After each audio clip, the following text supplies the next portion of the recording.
Chapter 41 I Can Evolve Everything. In a couple of minutes after the horn sounded, lines of monstrosities marched into the yard, coming from different directions. The castle yard directly faced the road leading away from the kingdom. Although it was not the same direction where Northern and the Night Terror had come from and fought the last battle. Before Northern knew it, the yard was filled with dark-furred monsters, his own squad of 100 lost amidst the throng. Northern bit his fingers as he waited on the sideline, several other generals like him, Hellions almost as intimidating as the Night Terror, beginning to appear. For some reason, they stood apart from him. But he didn't care right now. Damn it, Northern, what is wrong with you? Remember, we're supposed to be survivalists, remember? He intentionally bit down hard on his finger, using the pain to jolt himself back to reality. The other generals glanced at him the moment he let out a muffled shriek, trying not to shout. Mr. Fluffy was sitting gently right beside his leg, staring inquiringly at the horde of monsters, the poor thing probably having never seen such a scene. Having regained his focus, Northern glanced long at the generals, then looked at the gathering of monsters and the Night Terror as he made his way to the podium. It's a war. Nothing about that will change. What I have to do now is think about how I can raise my chances of survival. He paused, thinking deeply for more than a second.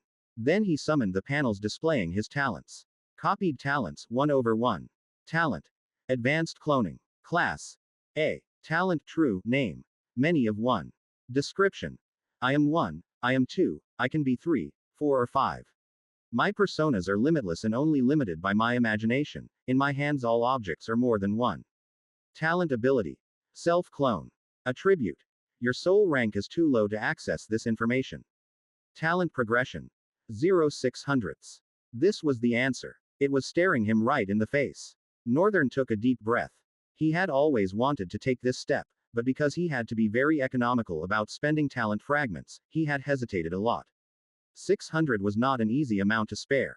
What made him feel slightly better about the 1000 fragment mark was the 600 that was there. He felt like losing it would scar his soul. And he wanted to reach 1000 talent fragments as soon as possible and witness what would happen, but he had to consider survival first. He'd have to deal with starting from the beginning. He had no choice. If he upgraded the talent using 600 talent fragments, there was a chance he'd be able to summon more than 1 clone. That should at least give him an edge in this battle. He had observed several things from having 1 clone, such as the muscle experience of the clone being ingrained into his own after it returns. Which meant if he had 2 clones and they continually fought, apart from receiving talent fragments twice the same amount simultaneously, he'd be gaining muscle experience and memory that he didn't even work for. It had a nice ring to it. Yes, let's evolve the talent, Northern nodded. Are you sure you want to use 600 talent fragments to evolve talent, advanced cloning? Northern did not hesitate, he nodded affirmatively. 600 talent fragments have been added to talent progression, added Nobleman at. Talent advanced cloning can be evolved. There are 2 evolution pathways. The path of many. Advanced cloning prioritizes many over 1. Upon further evolution, the number of clones will keep increasing but their sheer power will keep reducing. The path of 1. Advanced cloning prioritizes 1 over many. Upon further evolution, the number of clones will be restricted to only 1, however, sheer power will be built upon that 1 alone. Northern had first grinned when he saw the first pathway, it was what he wanted after all. But upon seeing the second pathway, his expression became grim. Many are 1. If I have many, I'd have the power of numbers to back me up while I grow stronger and eventually absorb other talents. But if I invest my all into this 1, and make him way stronger than I am. The former sounded so intriguing that Northern couldn't help but want to go for it. He would be able to focus on growing stronger while having the numbers, but Northern wasn't entirely dumb. It just sounded fancy on the outside, but in the long run, this would come back to bite him. If he judged based on his current situation in this hellish rift, he'd choose numbers, that way he'd be able to guarantee his safety and find a way to escape the realm. It's called multitasking. But what about the future? What would happen when he needed quality too, but they only keep growing in quantity? Would he now have a house full of weak Northerns? It was a difficult decision, but he had to make it either way. Northern removed his hand from his chin and looked down with determination. You have chosen the path of 1. Are you sure you want to choose this pathway? What? Trying to make me change my mind now? Yes, I am sure. Seeking access to evolve talent, advanced cloning. Access granted. Talent, advanced cloning, is evolving. Northern suddenly bent and held his stomach. He could feel something hot welling up inside him. It made his pale skin boil and redden. He gripped his tummy tightly and opened his mouth, trying to release whatever was boiling his insides. The pain was intense and heart-gripping for a moment.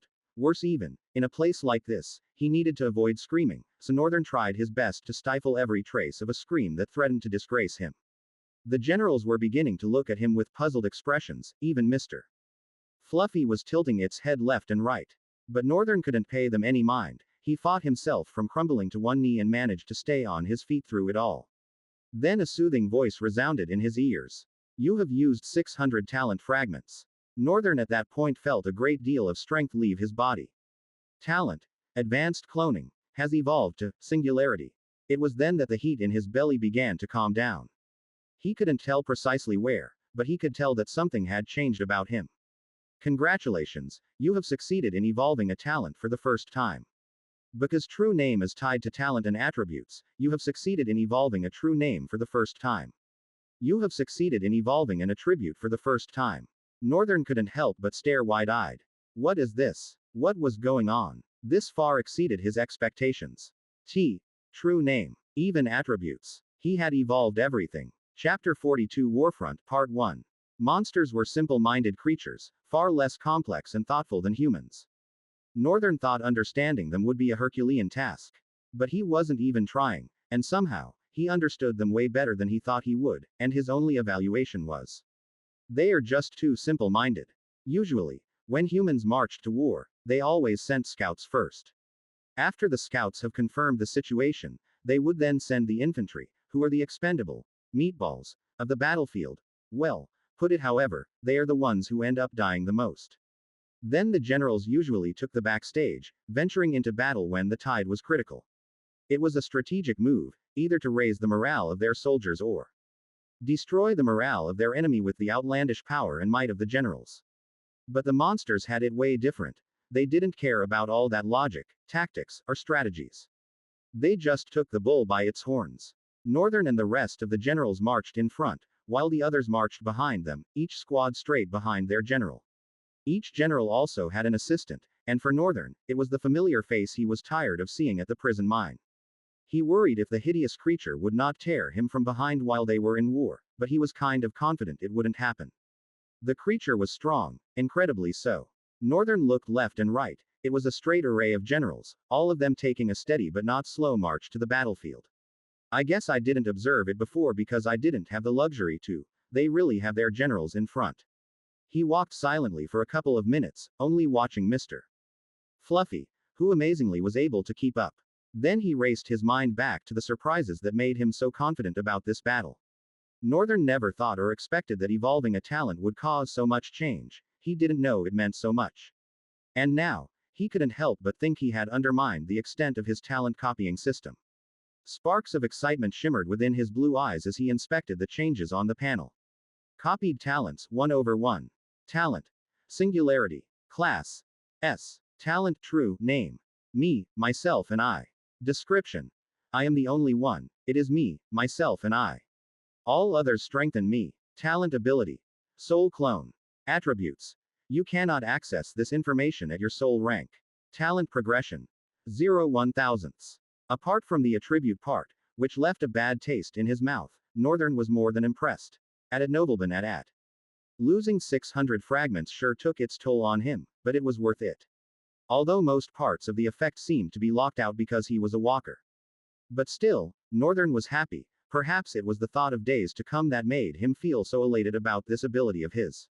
With talent fragments, he could continue to evolve talents however he liked. However, it was a tit-for-tat situation. If he focused on evolving talents, his personal growth would be slow. If he focused on his personal growth alone, his talent growth would be stagnant, and when he ranked up his souls and the limit of talents he could copy increased, he would be forced to pay attention to the new copied talents. Of course, the only way to make up for all of these is to become a voracious hunter of monsters, and maybe target ones that gave more talent fragments, leverage his time and ability on fighting stronger monsters. Either way, he had to become incredibly strong to get by the days to come. Northern's eyes peeled forward as the landscape seemed to subtly shift to something he had not been seeing for the past few hours of walking. Compared to the other landscape he was used to, this field was a healthy lush of brown grass that swayed gently beneath the caressing touch of the wind. Thrown opposite them beneath the darkened sky, a throng of monsters awaited.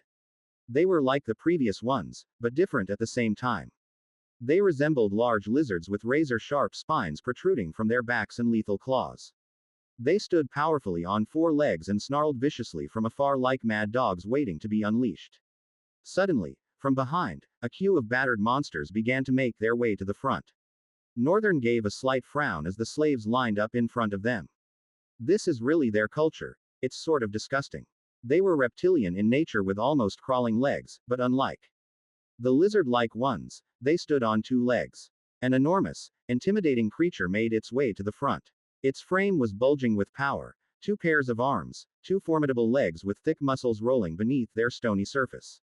Like the rest of the monsters, this one also had sharp spines protruding from all over its back, and crude, large teeth jutting within its maws. They wielded no weapons and were primal to the core. The general spread its claws and allowed a deafening roar.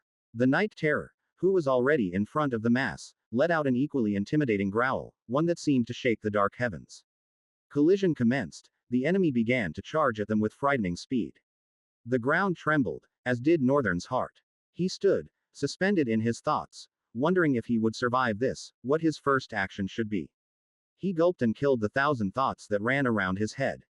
Then he let out a slow breath through his mouth, managing to calm himself. He fixed his eyes on the fast approaching horde. Swing, just swing, he said internally to himself. As the first group of monsters approached, savagely tearing down the meat shields before them. Northern in that split second finally understood why the meat shields were necessary, although he felt disgusted at himself much later. Because of that 2 seconds it took the enemy to sever the flesh of the monster in front of it, Northern was provided more than enough time to gather himself and lash out with his blade.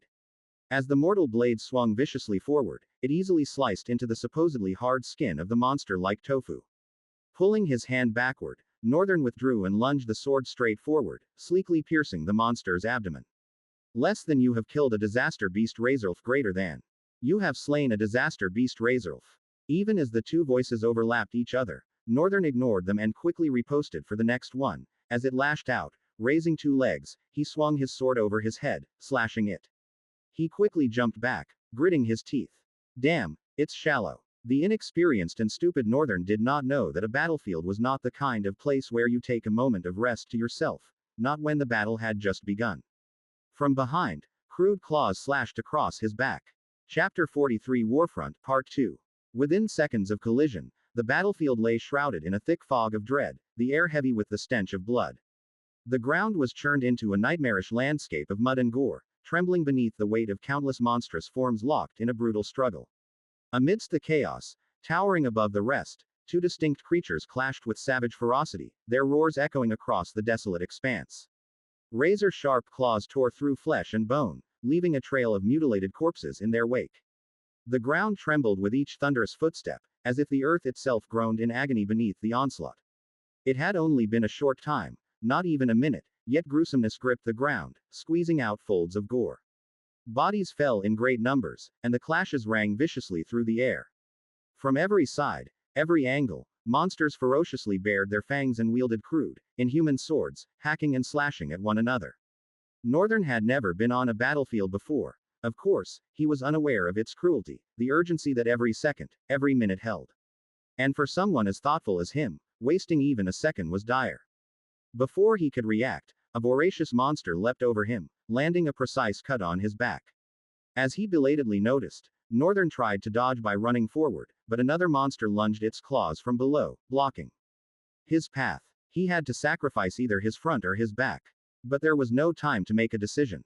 Everything he did had to be instinctual, and for someone like him who had never been on a battlefield, it was a wicked and unfair situation. As Northern rushed forward, he instinctively shot his onyx blade to block the coming claw, and a figure appeared behind him with a blow, raising a vicious axe over his head. The clash of the figure's axe with the monster reverberated through the air. The figure proved superior in strength, tossing off the monster and swinging its axe horizontally, cleanly severing the creature's head. By that time, Northern had plunged his blade into the jaw of the monster he was facing. He turned back, his face contorting into an irritated frown. What the hell? This bastard protected me. His angel of death stared at him indifferently, spinning its axe gruesomely and burying it into the throat of the monster that had appeared behind him, while maintaining a dark, indifferent gaze towards Northern. This bastard, why do I feel like he's challenging me? Northern hoisted an arc with his sword, tearing down the torso of the beast that suddenly threw itself at him. Less than you have killed a disaster beast. RighteousFilth greater than. Less than you have gained an item greater than. You have slain a disaster beast. RighteousFilth. You have gained +3 talent fragments. Maybe it's because of the war setting. I can't believe I'm easily killing a disaster beast. Of course, these ones were much weaker than the Black Ruger that he and Shin had fought back in the forest. But being able to defeat a beast-ranked monster was a feat that Northern, as a walker, should not be capable of. However, it couldn't be denied that this was a battlefield, a different environment from a one-on-one battle. The muscle memories of the clone also played a significant role in Northern's growth. Speaking about the clone, Northern's eyes peered forward with unwavering focus, drops of sweat crawling down his pale skin as he blocked, dodged and shot forward with struggles. I can't rely on my clone every time, I also need to face this. Of course, there were tremendous results that came with using the clone, the part that it's learned movement because Northern's instinct was one that could never be made up for by any other perk Northern had. With a large portion of his talent fragments depleted, Northern's strength had diminished significantly. It was no different from before he became awakened. Although he could move well, thanks to years of ceaseless foundational training with Shin and the clone's recent combat with the Phrygian Walker, he still lacked the swiftness to execute his moves with precision and accuracy. Many times, when he faltered, Mr. Fluffy would impede his foe's movement by arrogantly biting their legs with its sharp fangs. Then Northern would cut through the critter, harvesting fragment talents. Northern's heart pounded in his chest as he weaved through the throngs of monstrous adversaries. Each movement was fueled by an instinct for survival, his onyx blade slicing through the air with a desperate grace. The monsters closed in on him from all directions, their snarls and growls reverberating in his ears. He ducked and dodged, narrowly evading a set of razor-sharp claws that swiped at his face. The monsters' movements were swift and unpredictable, a chaotic dance of death. Northern shot forward beneath it, plunged his sword upward and pierced through its jaw. The tenebrous blade erecting from beyond. With the passing seconds, fatigue piled up in Northern's muscles, likewise surges of adrenaline coursed through his veins, sharpening his senses by every minute.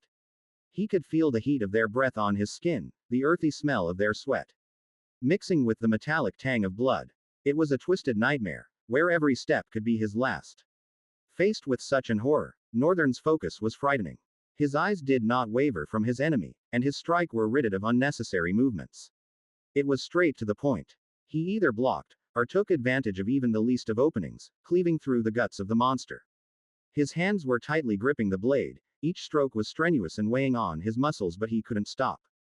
Not once did they stop moving. As he shot forward from a crouch and stabbed into the heart of the monster faster than it could reach for a swing, an artistic spray of crimson blood covered both him and dying beast. He ignored blatantly as the two matter-of-fact voice overlapped each other yet again. At a nobleman at. As another monster lunged into his field of view, being caught by surprise, Northern stumbled, but managed to hoist a clumsy swing that missed its mark. The monster barreled closer, its crude claws thirsty for blood. He tripped over fallen debris, barely catching his balance before a sharp claw whizzed past his throat. The near miss etched details into his mind, the exact position to hold his sword, how much to turn his torso to put force behind the blow. With each passing minute, his movements grew sharper. A beast charged with jaws unhinged. Northern pivoted, steel singing as it sliced through fur and flesh. Red blood sprayed across his face, the red cuts on his pale skin exuded vapor as they closed. The headless monster collapsed, its convulsing mass still snaring Northern's ankles. He hacked ruthlessly until its coils loosened. Two more of them bounded forward to take its place. The young warrior was a whirlwind, ducking, dodging, blade singing as it met each scythe-like claw. A misstep sent him reeling, the sweep of nails rending fabric and skin. Blood blossomed across the eternal twilight. Fiery pain drowned his senses. He choked down cries clawing up his throat. There was no time for weakness here. The monsters, smelling fresh blood, moved in for the kill. Northern glared at them through sweat-stung eyes, chest heaving, grip tightening on his sword now slippery with blood and gore. Even though it looked like he was cornered, he refused to give in to the temptation of summoning his clone to settle this for him. More so, this monsters must never know he is capable of creating a clone. Most especially Night Terror. Northern grinned at the thought of night terror. You'll play a huge role in laying waste to that bastard for me. So no, I'm not going to let him know my hidden card. A familiar dark figure plowed through the melee towards him. Glimpses of a whirling axe and gouts of blood flashed in Northern's periphery. His angel of death carved out swaths of death with elegant nonchalance. Northern grinned and leapt to action alongside them, the onyx blade ringing in harmony. He matched the hideous monster's ruthless skill blow for blow, keeping his eyes on the monster's movement, at the same time on his enemy. His focus at that point was scary, it was like he was in the zone. Even though he was sweating heavily, a testament to how hard trying to match up with the monster was, Northern's focus did not shift, it only became more frightening. Chapter 44 Warfront, Part 3. The cacophony of battle surrounded Northern on all sides, the guttural roars of beasts, their dying shrieks, the ceaseless clang of talons and steel meeting claw and fang. He moved through the chaos with singular purpose, the blade carving deadly arcs through the air. Survival. With each foe he felled, exhaustion seeped deeper into his muscles, the grip on his sword growing slick with sweat and gore. But his eyes remained sharp, missing nothing around him even as he traded blows with the monster at his side. That hideous hellion fought with a feral grace, its massive axe cleaving apart any that dared approach. Dark blood fountained around it as it crushed bones and sundered limbs. To the unaware eye, it would seem the true threat on this nightmare battlefield. Yet Northern knew better. Beneath the monster's brutality lay a cunning intellect, its attacks coming at precise moments to drive back Northern's own enemies. For all its savagery, the beast chose again and again to defend the young warrior from harm. Why it shadowed his steps so loyally, Northern's only guess to the reason of this strange behavior was pretty obvious. A part of him thrilled at the unspoken challenge in its coal-black eyes whenever their gazes met across the slaughter.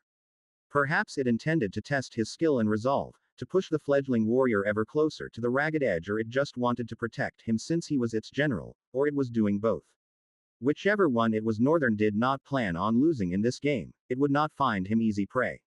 Northern's focus sharpened to a razor's edge as he refused to yield. His onyx blade sang death's song alongside the monster's axe, their combined force driving the horde back one bloodied step at a time. Still, the battle dragged on with no end in sight. For each monster cut down, two more peeled themselves from the roiling shadows. An eerie aura saturated the air as Northern's lungs burned with each fetid breath. His quickened pulse pounded relentlessly in his ears, matched only by the percussion of combat resounding all around. The clash of weapons filled his senses until he perceived nothing else. His universe compressed down into a vortex of violence, every ounce of his being devoted to navigating the storm.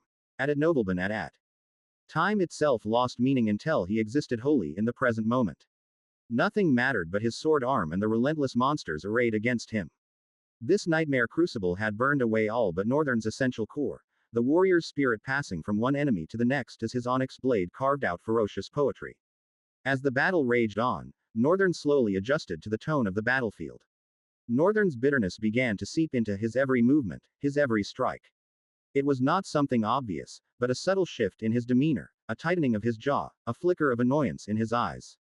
He had never asked for this, never sought out the violence and destruction of a battlefield. Yet here he was, forced to fight for his life, to shed blood and endure pain. With each passing minute, Northern's movements grew sharper and more precise along with the frustration that grew inside of him. But even as he fought with a fierce determination, Northern couldn't help but wonder about the nature of the battlefield. Why were these monsters constantly at war with each other? What could have caused it? When will it end? As thousands of questions ran across his mind, Northern moved through the battlefield, his senses bombarded from all sides.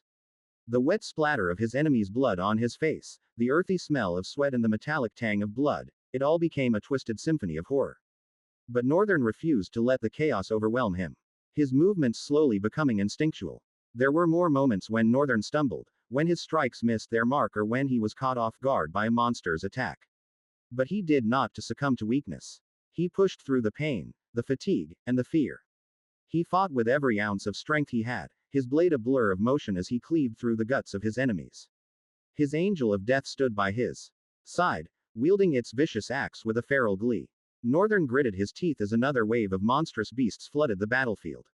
No matter how many he and his dark guardian cut down, more continued to crawl up. The repetitive clashes and screams slowly needled their way into Northern's psyche, his bitterness at the ceaseless violence seeping into his bones. He channeled that simmering frustration into the bite of his tenderest blade, his strikes landing with ever greater precision. Yet precision mattered little when faced with an overwhelming, endless tide. Fatigue tugged relentlessly at Northern's limbs even as his chest heaved for air. The sucking mud and gory debris threatened to snare his boots with every step. It would be so easy to slip, to leave an opening for tooth or claw to tear into vulnerable flesh. He narrowly twisted away from a swiping claw, the breeze of its passing scraping his cheek.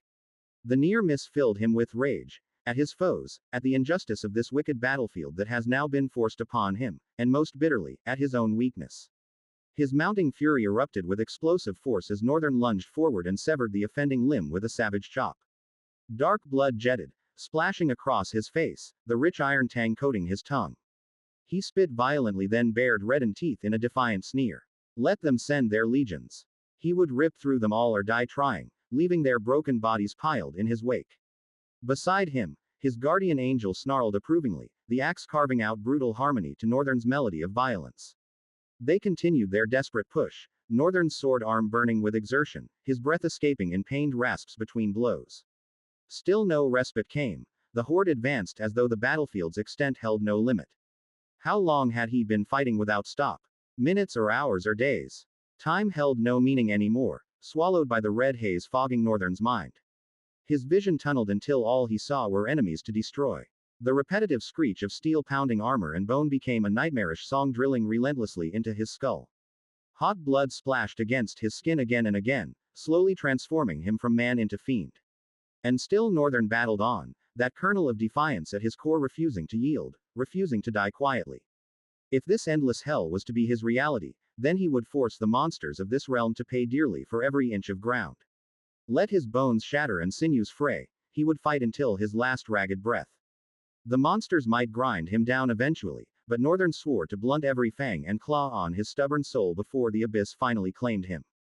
With a rasping cry, he charged forward again into those gnashing jaws, his guardian a monstrous shadow at his side. Chapter 45 Warfront, Part 4. The battlefield was a landscape of horror, the very air a miasma of dread that oozed into Northern's lungs with every fetid breath. Ghostly lights flickered at the edges of his vision, casting an eerie pall over the already nightmarish scene. They swirled through the roiling smoke rising from ravaged earth and burning flesh. The acidic scent flooded his nostrils along with the iron tang of blood, so thick he could taste it coating his tongue. It mingled with the rancid odor of spilled entrails and voided bowels from disemboweled corpses. Deafening screams echoed all around, the wails of dying critters, the blood-curdling roars of monsters, the ceaseless percussion of claws on bone. The ground trembled under the fury of the combatants. Falls, thousands taloned feet churning the soil to sucking mud. It eagerly swallowed up the remnants of the freshly slain. There, spilled blood soaked the thirsty earth until it ran slick and sticky, gluing Northern's own boots as he struggled for balance on the treacherous terrain. Cadavers and dismembered parts created a ghastly obstacle course, forcing Northern to pick his way with care lest he stumble into the waiting jaws of death. Despite the cloying reek threatening to smother him, Northern focused past his revulsion, attuning his senses to exploit every advantage. The eerie glow outlining his foes granted him a split second's notice to adjust the bite of his blade. The ghastly chorus of screams guided his steps through the roiling chaos. He filtered the battlefield's overwhelming sensory deluge for that life-saving edge. At times the deathly luminance played tricks on his vision. Corpses seemed to lurch and grasp out of the corner of his eye.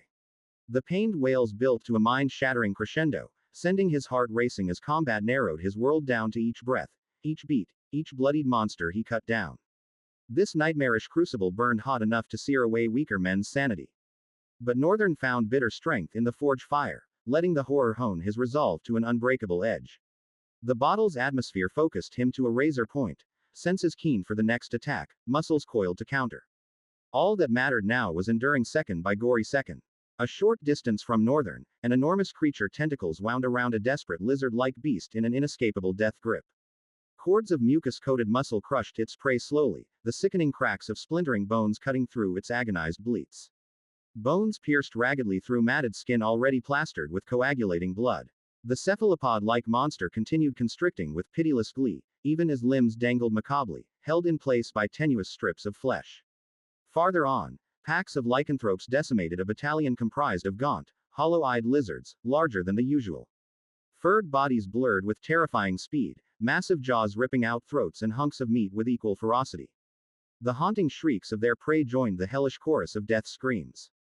The faster they ran, the quicker the ravenous horde overtook their ranks, until all lay in oozing pieces amid crimson puddles.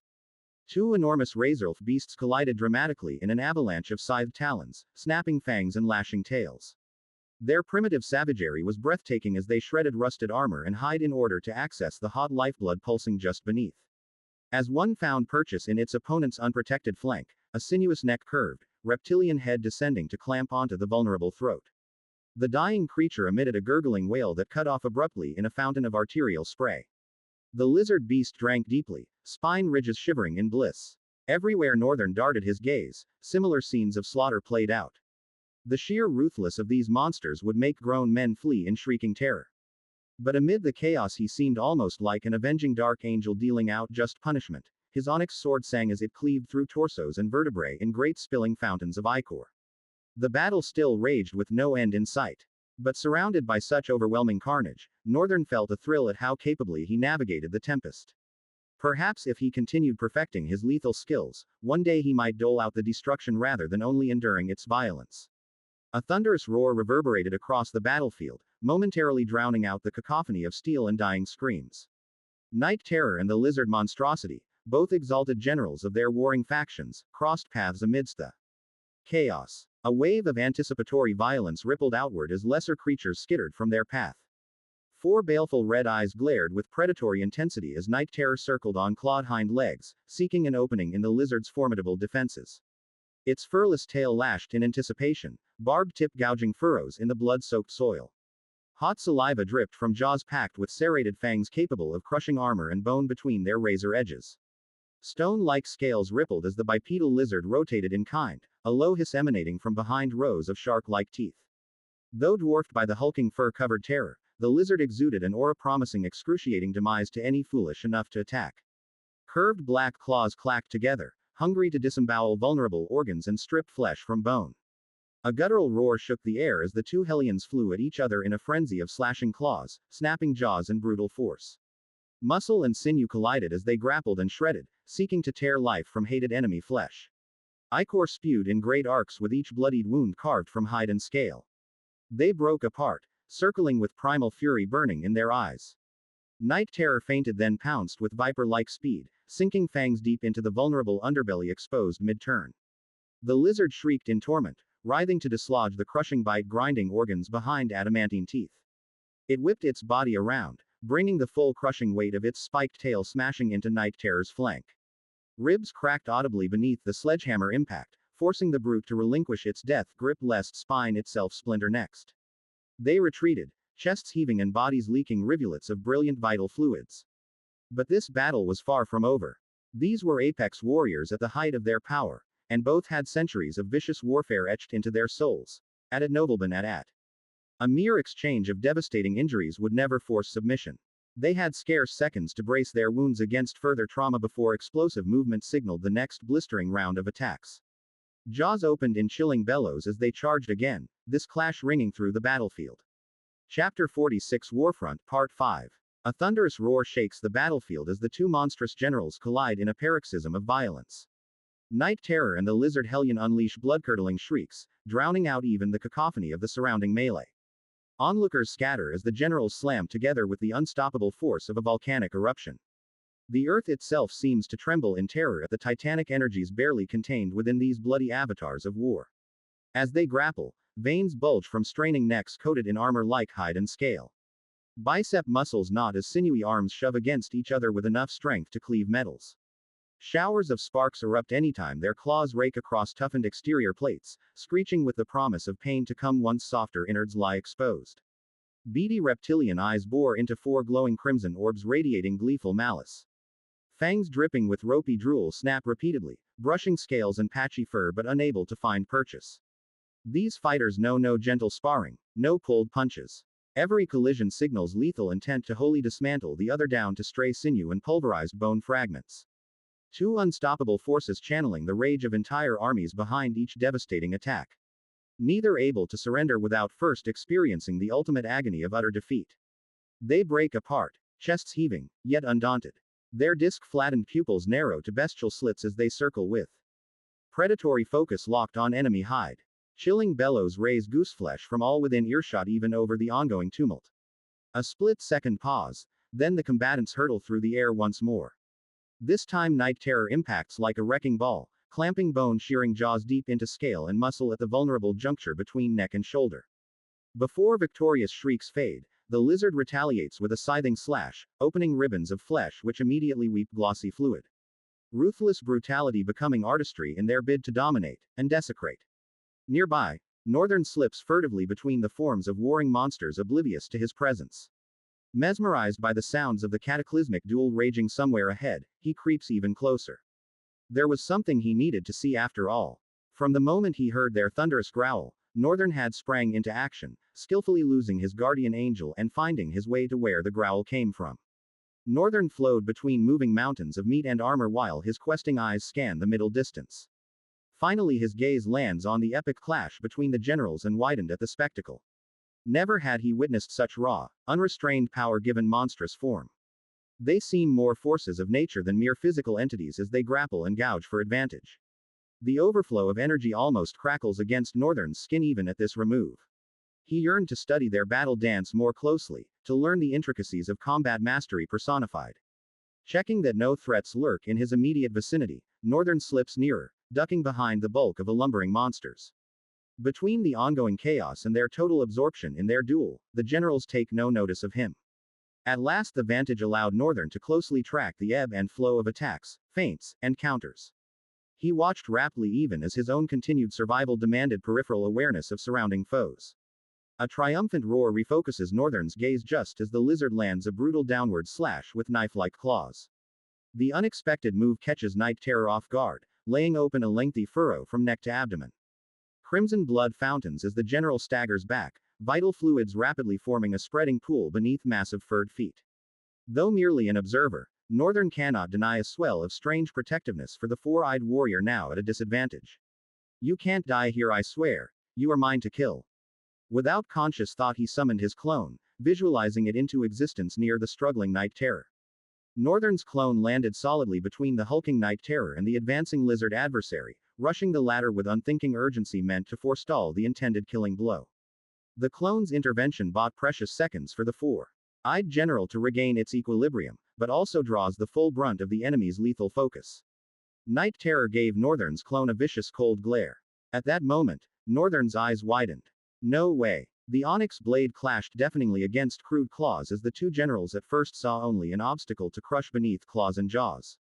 The clone somersaults back to evade slashing talons, springing upright with its tenebrous blade at the ready. Crimson blood sank into the cold onyx metal, but no fatal mark has yet fallen. A sibilant hiss betraying irritation curled from the lizard's fanged maw. This small interloper had proven unexpectedly resilient, in contrast to the tissue paper defenses of most small entities. Dark eyes narrow, recognizing something uncanny in the way the figure moves, utterly silent save for the ring of steel. Radiating an aura of whispering shadow. It does not fight like any conventional warm blood. As the lizard circles more warily, Night Terror shakes off its pained daze and focused on Northern. At first its hellfire eyes narrow in suspicion. Few would risk themselves so freely for a monster, especially amidst such a desperate battlefield struggle between warring races. Not to even say, the monster probably understood well that what Northern wanted more than anything was also to have a taste of its blood. Night Terror raised its chin and looked away indifferently. The clone did not respond, or show any emotion in particular. It couldn't even if Northern wanted it to. The seasoned fighter just stared expressionless. And shifted its gaze as their lizard adversary jumped into a ferocious onslaught. For the first few seconds of engaged battle with the bipedal lizard, Northern's clone struggled while Night Terror stood and watched as it desperately blocked the bone-shattering attacks of the lizard's claws. But as the clone continued holding its own, countering ferocious attacks with determined focus, a glimmer of curiosity flickered across Night Terror's vulpine features. It could see the desperation in its attempt to stay alive. One single mistake and he would die. Night Terror's feral face creased into a puzzled frown on four malicious eyes. Just who or what is this being, and to what end? Even after he almost died by its hand, he was still desperately fighting to protect. Why? A wholly visceral sense of familiarity teased the edges of Night Terror's consciousness. Monsters were quite easy to fool. A sense of kinship overwhelmed it. And its eyes gleamed even more viciously as the white-haired human desperately warded off the lizard's enormous attacks. Still cradling gushing wounds, Night Terror nevertheless strode forward to reassert its dominance in this duel. Behind the grim-visaged mask, Northern shunted rapid-fire battle plans and tactical analysis along the shadow clone's link even as the clone itself deftly parries all fangs and claws aimed its way. His perception from the clone's point of view felt different, it felt better than the last time. Undoubtedly, this was probably owed to the fact that he upgraded the talent. Not to even say, with the amount of attacks that had slipped past the clone's defense, it should long be a pile of dust by now. But it was still standing with a cold ferality. Night Terror initiated a wordless rhythm of slash and bite serving to drive their opponent back one step, then another, and another. Meanwhile Northern observed and calculated, keen gaze marking the tiniest advantageous openings in the lizard's reptilian facade. The clone lunged forward with uncanny timing, striking weak points and fading away before retaliation strikes home. They chip steadily at the formidable scales, carving nicks and scratches that soon redouble to more sizable gashes. Northern instructs the clone which ones to target, maximizing blood loss and fatigue. They make the hellion bleed out by inches until its movements slow and eyes takes on a dim cast. United by silent directive, the clone and Night Terror began dismantling their enemy piece by piece. It may not fall easily, but inevitable defeat now seems assured thanks to their coordinated savagery. Northern keenly focused all his senses on Night Terror's movement, the way he attacked, its brute ferocity. Blend with the shadows, then hit hard. Repeat until only one remains standing. Northern's focus sharpened, he concentrated through his own eyes and even through his link with the clone. At Nobleman at. That was not something he could do before, but he didn't have the time to care, for he was busy devouring every move and decision on the ever-shifting battlefield. Chapter 47 The Ultimate Price. The lethal dance continued, Northern's clone and feral Night Terror working in seamless tandem against their opponent. Between sword slashes augmenting claw swipes at crucial moments, the disadvantaged lizard began to slow. Gaping wounds liberally leaked dark ichor while massive chest heaves competed for oxygen to fuel flagging muscles. Yet ferocious temper still burned in its eyes. The towering enemy knew that to surrender meant obliteration. Its kind were made to fight until the last spark guttered out. No gentle slide into darkness, only the ecstasy of combat until jaws closed upon the dying breath at last. The lizard rushed, heedless and without restraint, accepting its own gruesome end if it meant bringing even one of its adversaries alongside. Enraged death throes shook the blood-slicked ground. Mighty thews strained desperately as it grappled with Night Terror once more. Scything talons and snapping teeth sought viscera behind muscle and fur even as the seemingly inexhaustible clone renewed its assaults from behind. It was a different feel, it was vivid, if before everything got seared into his muscles after the clone returned. Now it was being etched into his soul as he paid attention through their link. Northern's heart gripped with excitement, he himself longed to fly into battle, it was like there were new moves he'd love to try. Night Terror's monstrous approach had its crude beauty in the way the dark monster overpowered its enemy with sheer power. But when faced with a foe that outdid it in raw strength, Northern had thought that the Terror would at least be wise enough to abandon that reckless battle style and go for something that spoke skill, and would maneuver through the opponent's vulnerabilities as a large creature. But Night Terror proved worthy to its battle style. Northern didn't even know if the monster knew it had a battle style. After all, this was just his own conclusion as he watched them attack each other with a ferocious intent to shed blood. The Night Terror still used its domineering power of claws and size. It was very misable, but since Northern was paying attention from two perspectives, even though he missed it through his own eyes, he realized it with the link between him and his clone. Night Terror, even though it was stubbornly committed to its battle style, still handled the battle with an exemplary display of skill. One that does not befit a monster. Even Northern couldn't help but be envious of the monster's thoughtfulness. It was not a technique that just befell someone. This had to be from centuries of one's core being forged through endless battles. Instead of a brute thoughtless attack at the hulking lizard, Night Terror made use of its sheer attack force on only one point, to crack its tough stone skin, while Northern's clone made an all-rounder attack. But even in the way the clone moved, it was predetermined by the Terror's steps. It was as if every movement was a path being carved out for the clone to tread freely on. While the monster fought with a vicious instincts, it outlays path for Northern's clone to cleanly weave his strikes, and those strikes come to be impactful in delaying the onerous lizard for a second or two, hence providing Night Terror more time to deal damage. Watching this play out, Northern couldn't help but feel so little. As this bastard a battle genius? Even though it seemed like Night Terror was looking out for the clone on battle, all the effort came to serve it. It was simply using the clone to make things easier for itself, but it was very unnoticeable because of the flashy arcs the clone was able to draw thanks to Night Terror's cunning movement. Northern at this point understood, and knew what it would take to defeat a creature of this caliber. At Nobleman at. Together they soon overpowered their flagging opponent, but not before Northern's link registered the creature's Herculean efforts. He witnessed the primal defiance raging in its eyes, felt each resisting tendon fiber within his own copy like a bitter song for remembered glory. In some all too familiar way, Northern recognized a kindred refusal to yield, no matter the odds.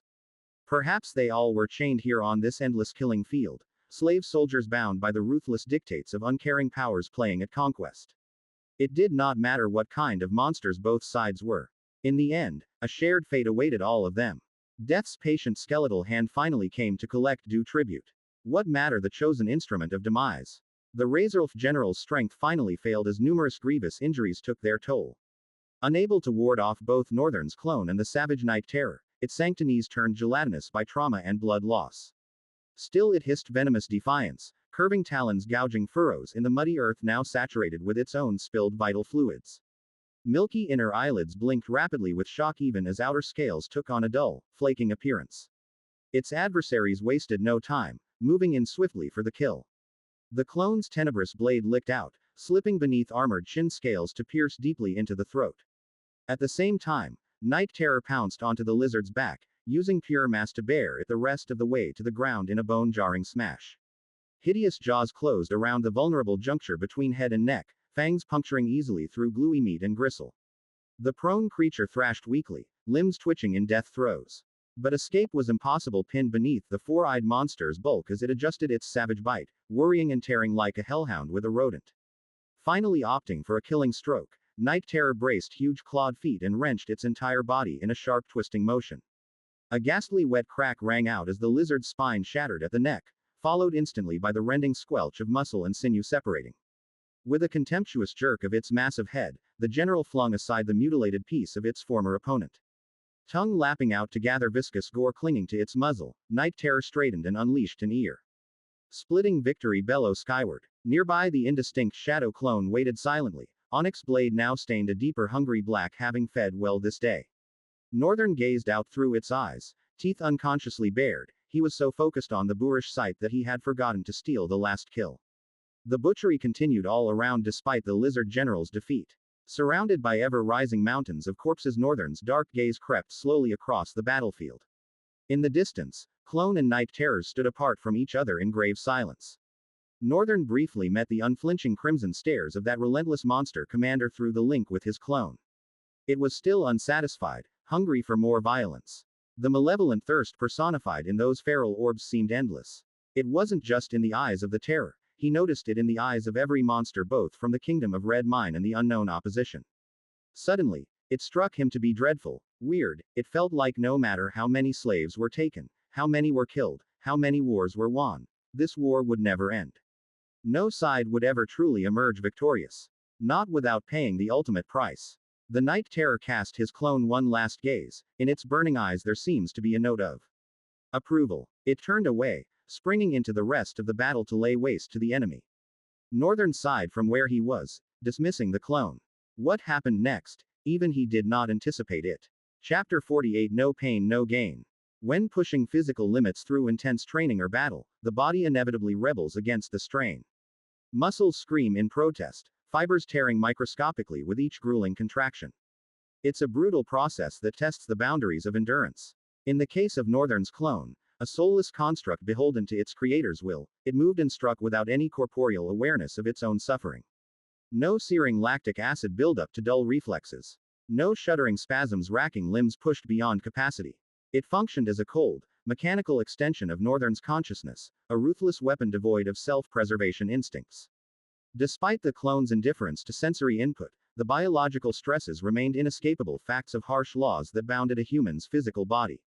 Each desperate parry, every ferocious slice through scale and bone took an accumulating toll far beyond what a normal man could withstand.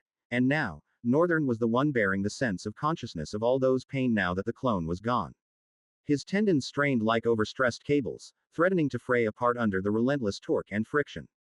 Muscle fibers combusted in microscopic ruptures with each explosive movement, flooding surrounding tissues with scorching metabolic waste.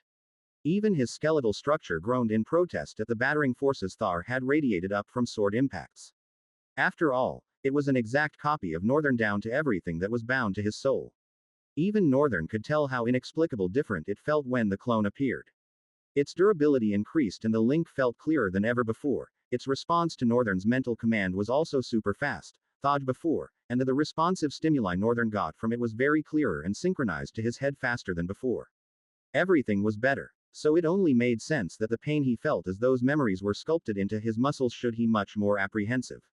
Northern's body shrieked involuntarily as a turmoil of pain inundated it. He suddenly couldn't move, his whole body was like a mass of stone that was cemented to the ground. Pain tore across his muscles like a mad lightning navigating its way through thousands of storm. Northern let out a guttural cry as he fell to the ground, attracting the attention of a few, including Mr. Fluffy, who was busy deal ground level damages on heels and running before clawed feet flattened him to a stake. The pup ran as fast as it could, skillfully maneuvering its way to Northern. His death guardian, who also heard the same cry, with an increased ferociousness, weaved crude waves of axe attacks, plummeting its foes into the air until it got to where Northern was kneeling. Both monsters stood by Northern as they faced the rest of the horde. Damn it! Damn it! Northern did not expect this. He didn't think that the pain was going to be so severe. It was unlike anything he had ever felt. Before now, he had at least been able to bear it. But this was different. Northern stomped his hand on the ground, pushing his whole weight up, but it was to no avail. His body was immovable. Crap. You must have really exhausted yourself trying to match up to Night Terror. Northern stared down with rough lines beneath his eyes. Perspiration formed all over his face, slowly dripping to the ground. His chest went high and low with second interval. He was ultimately tired. And it wasn't even his own tiredness. Northern threw his gaze into the dark sky, letting out an odd laughter, oblivious to the ongoing massacre. His body ached him so much, tiredness clawed at him from every angle of his body, but his head was booming with an immense amount of information. The memories of his clone muscles and the amount of information he was able to sync with through the link much more through his own eyes. Everything perfectly blended together. Right now, Northern just fought an arduous combat with the Night Terror, to take down the enemy's general. His vision dimmed as a murky veil descended, fuzzing the edges until the raging battlefield blurred. A hollow ringing grew in his ears, muffling the cacophony of shrieks and steel into a dull, indistinct roar. Crap, I think I'm going to. Strength rapidly drained from Northern's limbs, no longer able to maintain his consciousness. His sword slipped from numb fingers as knees buckled, unable to support his weight a moment longer. His body slumped gracelessly to the blood-soaked ground, crumpling like a discarded marionette with severed strings. Through the darkening tunnel vision, Northern glimpsed Night Terror spinning in a whirlwind of slaughter. The Terror lashed out with feral economy of motion, each arcing swipe of claw and fanged maw leaving behind a fresh trail of deep, oozing gashes. Dark vital essences flooded forth in obscene torrents, painting the battlefield in garish streaks as if an artist's morbid canvas. The four-eyed monster seemed an unstoppable cyclone of annihilation amid the horde, shredding through matted fur and rigid scale with pitiless ease. Its brutality was at once horrific yet perversely breathtaking to witness, a terrifying spectacle of nature's purest unleashed fury. As the last of its foes collapsed in rent, mutilated heaps, Night Terror whipped around with uncanny swiftness. Unearthly crimson orbs immediately found Northern's prone form, instantly honing in on the new potential threat with predatory intensity. A deep, feral growl rumbled like approaching thunder as the Terror curled its immense bulk protectively over the fallen human. Saliva-slicked fangs bared in a rictus snarl, daring any of the insignificant lesser monsters to make one careless move towards its inexplicable charge. Despite sizing up as little more than a meager snack, Night Terror shielded Northern with the same ruthless focus it applied to eviscerating adversaries moments before. Of course, Northern's Death Guardian and Mr. Fluffy also intended to do the same. Night Terror was just faster. It could be seen in the way they paused with shock written upon their faces. The rest of the battle did not take much effort as the start. With their general dead, majority of the lizards were just scrambling away. And the monsters of the Kingdom of Red Mine kept themselves busy, slaughtering them. It was a play of viciousness that left a bitter taste in the mouth of anyone that dared to be an onlooker. Blood flowed through bodied forming streams. The Kingdom of Red Mine had lost several soldiers too, but they stood the victor of this battle, for now. Chapter 49. Do you have what it takes? The thunderous sound Thar came from all sides, jarred his heart, shaking him awake just as his state of slumber began to near its expiration. Northern's eyes slowly unfolded, lines of stress squeezed beneath it. Propping himself up, he supported his whole body with his arms and spent a couple of seconds trying to boost back to reality. His muscles still felt a bit sore and tensed, but it was bearable. The fact that he could pick himself up was a testament to that. Northern then belatedly glided around with his blue eyes, absorbing every visualization that came in view. A slight frown creased his brow as he inquired irritably. Where the fuck am I? The walls were ashen and antique, cracks ran across in several areas and cobwebs made a nest for themselves at the curving corners, tattered and burnt red curtains shielded the interior from the shimmers of light that danced outside. But Northern could still tell a ruckus was going on, the thunderous growls of monsters was almost making his bed vibrate. He slowly crawled off the bed and gently placed his legs down on the concrete floor, looking around once again. This feels odd. Did they bring me somewhere else? Northern stood up and walked towards the broken mirror. This was the first time he was seeing himself since coming to the Dark Continent. And he was not very proud of it. He seethed at the boy in the mirror and walked away. What's the deal with looking like a starved freak? Northern stood in the middle of the wide room. Compared to the dungeon he stayed, this was bigger is an understatement for real. He retorted with a snarl and ran towards the window, consciously dodging the broken shards of furniture woods on the floor. He packed the curtain to a side and looked down. The floor was bathed with the wild roars of several monsters, tearing the flesh of an humongous creature, something that looked like a giant crab. Northern frowned a little bit, he couldn't see clearly what the creature was. But the wild roars, the glee in their eyes as they tore apart its meat, the way they grappled each other, some even looked like they were doing growling competitions. All these activities came together to produce a ground-shaking noise. Northern's gaze stayed intensely, expression blank. Then a couple of seconds later, he walked away indifferently. He paused and looked over his shoulder with a distorted look on his face. Sure, party all you want, you bastards. I will be the ones to end you. The creaking of the door opposite him in the same moment made him retake his stance, properly positioning himself to freely lunge forward for a first attack. Northern looked at his legs, even as the entrant made its way inside. Did I just? It was not like he had practiced before or had been thought about stances and footworks. But what he exhibited right now felt like he had been so used to it. Northern frowned. Was that how quick the development was? It was frightening to think of, but more exciting because this was happening to him. The thought of getting stronger through a clone made his heart leap with excitement. He shifted his eyes to the familiar monster that came in with a tray. His death guardian bowed its head a little low and went on to place his meal on the table at the foot of his large bed. Northern silently watched the hideous creature walk out on its own, the scenes from the battlefield replaying itself in his head. He had my back. I fought side by side with a monster, monsters. Northern raised his head and softly covered his face with his palms, letting out a heavy sigh as he lowered his head. I don't know what to think anymore. It's like I'm going crazy, like I'm drowning. He looked at the dish on the table, his pale complexion becoming splotchy as he thought of the hell he had been in since entering this hell. He turned to the window direction again, his eyes growing distant. Just how am I supposed to close this rift? Closing rifts had technicalities to it. Drifters often make the mistake to think there's a straightforward road to closing down rift, which is defeating its guardian. Whereas that is an erroneous notion. In order to defeat a core, one needed to find its core and take it out. Of course, in order to reach its core, you have to pass its guardian. But locating the core of the rift always proves to be the most daunting of challenges faced in rifts. Because drifters would constantly need to search while surviving the truculence of monsters. In order to be able to find the core of a rift, one needed to pay attention to everything. Since a rift is a disease that chokehold a dimension and drives it to extinction, the key to finding its core was knowing the first point of contact with the rift in this captured dimension. It was easier said than done. It wasn't like the drifters themselves were there when the rift invaded the dimension they found themselves in. But it also not like Northern knew all of this. The thoughts he could put together was that every items received is in a way connected to the history of the rift. And this he knew thanks to Shin being a blabbermouth that would never shut up about his endeavors. Especially in drunkenness. Special times, his mother would sit him down and tell him of her adventures. Of course he was very observant and paid rapt attention to when she spoke of the diversities of challenges posed by rift. But having not received a formal education about rifts still affected by an extensive distance.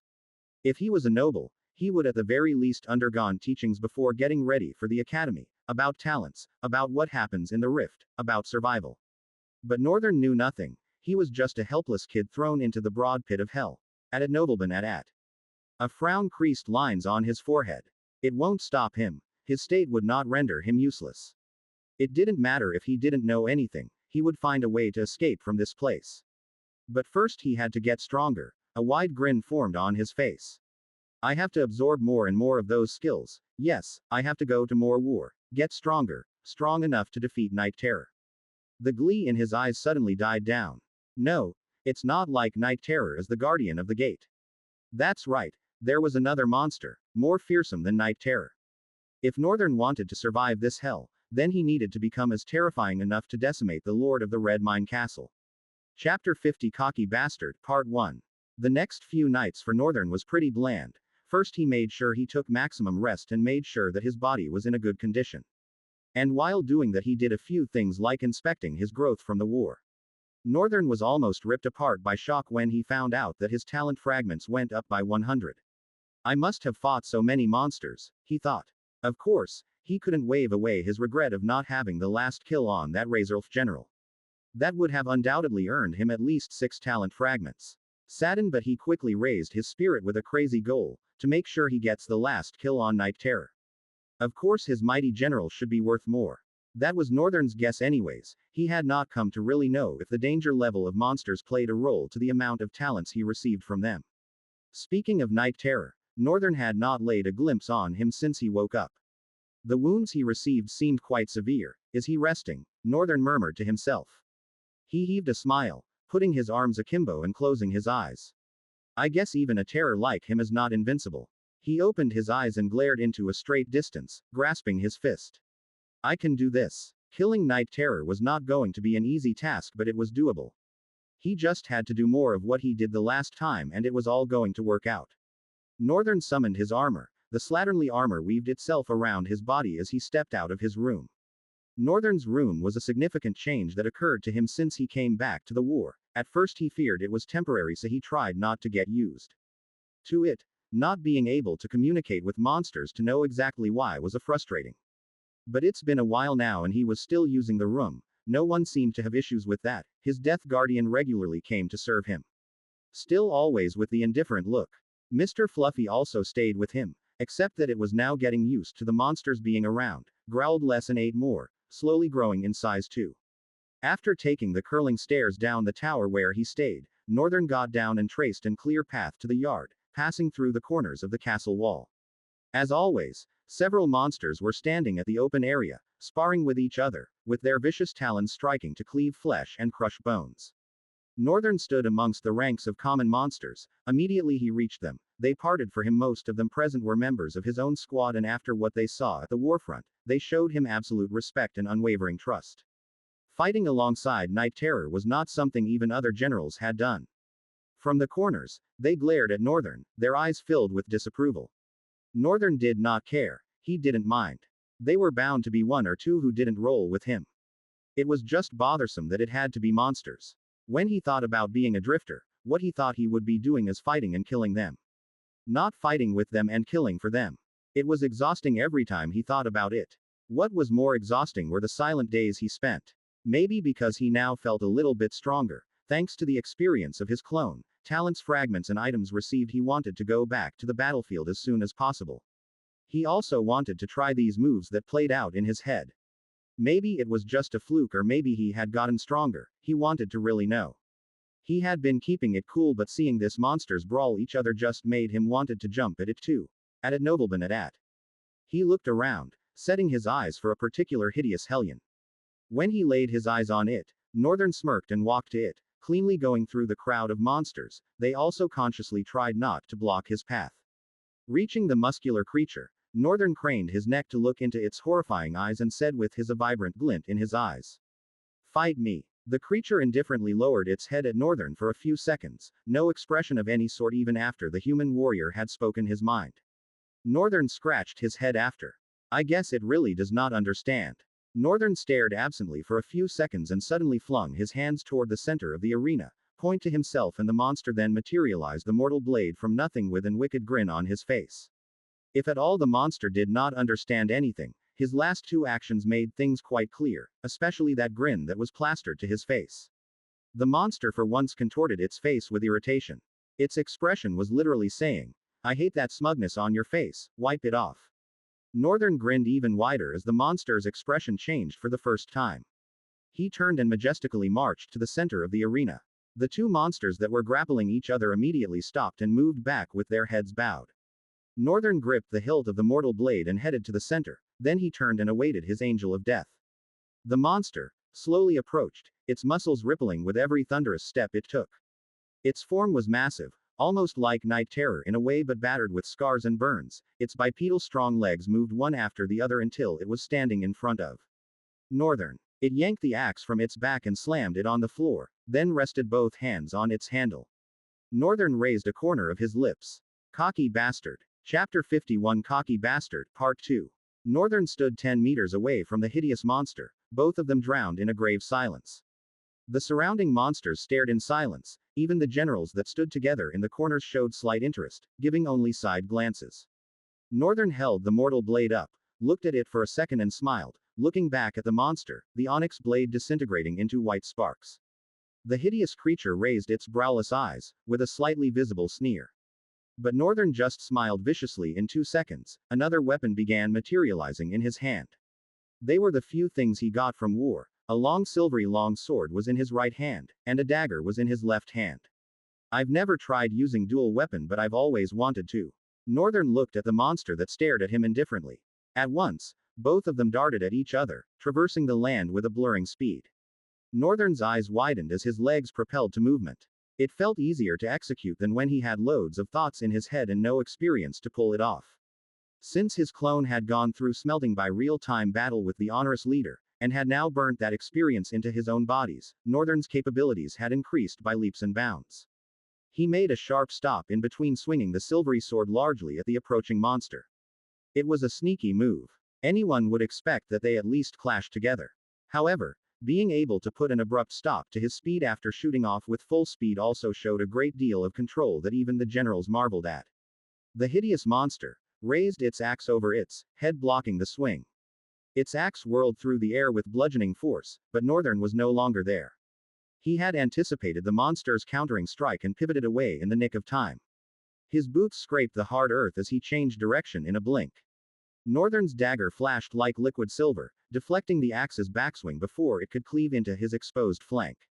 Gnashing its teeth, the Hellion pressed its advantage, raining down a hailstorm of overhead chops. The weight of each blow caused the ground to tremble. Northern's heart raced as he took on every blow, his every nerve ending alive with an odd excitement. Is this how it feels to know what you're doing in a battle?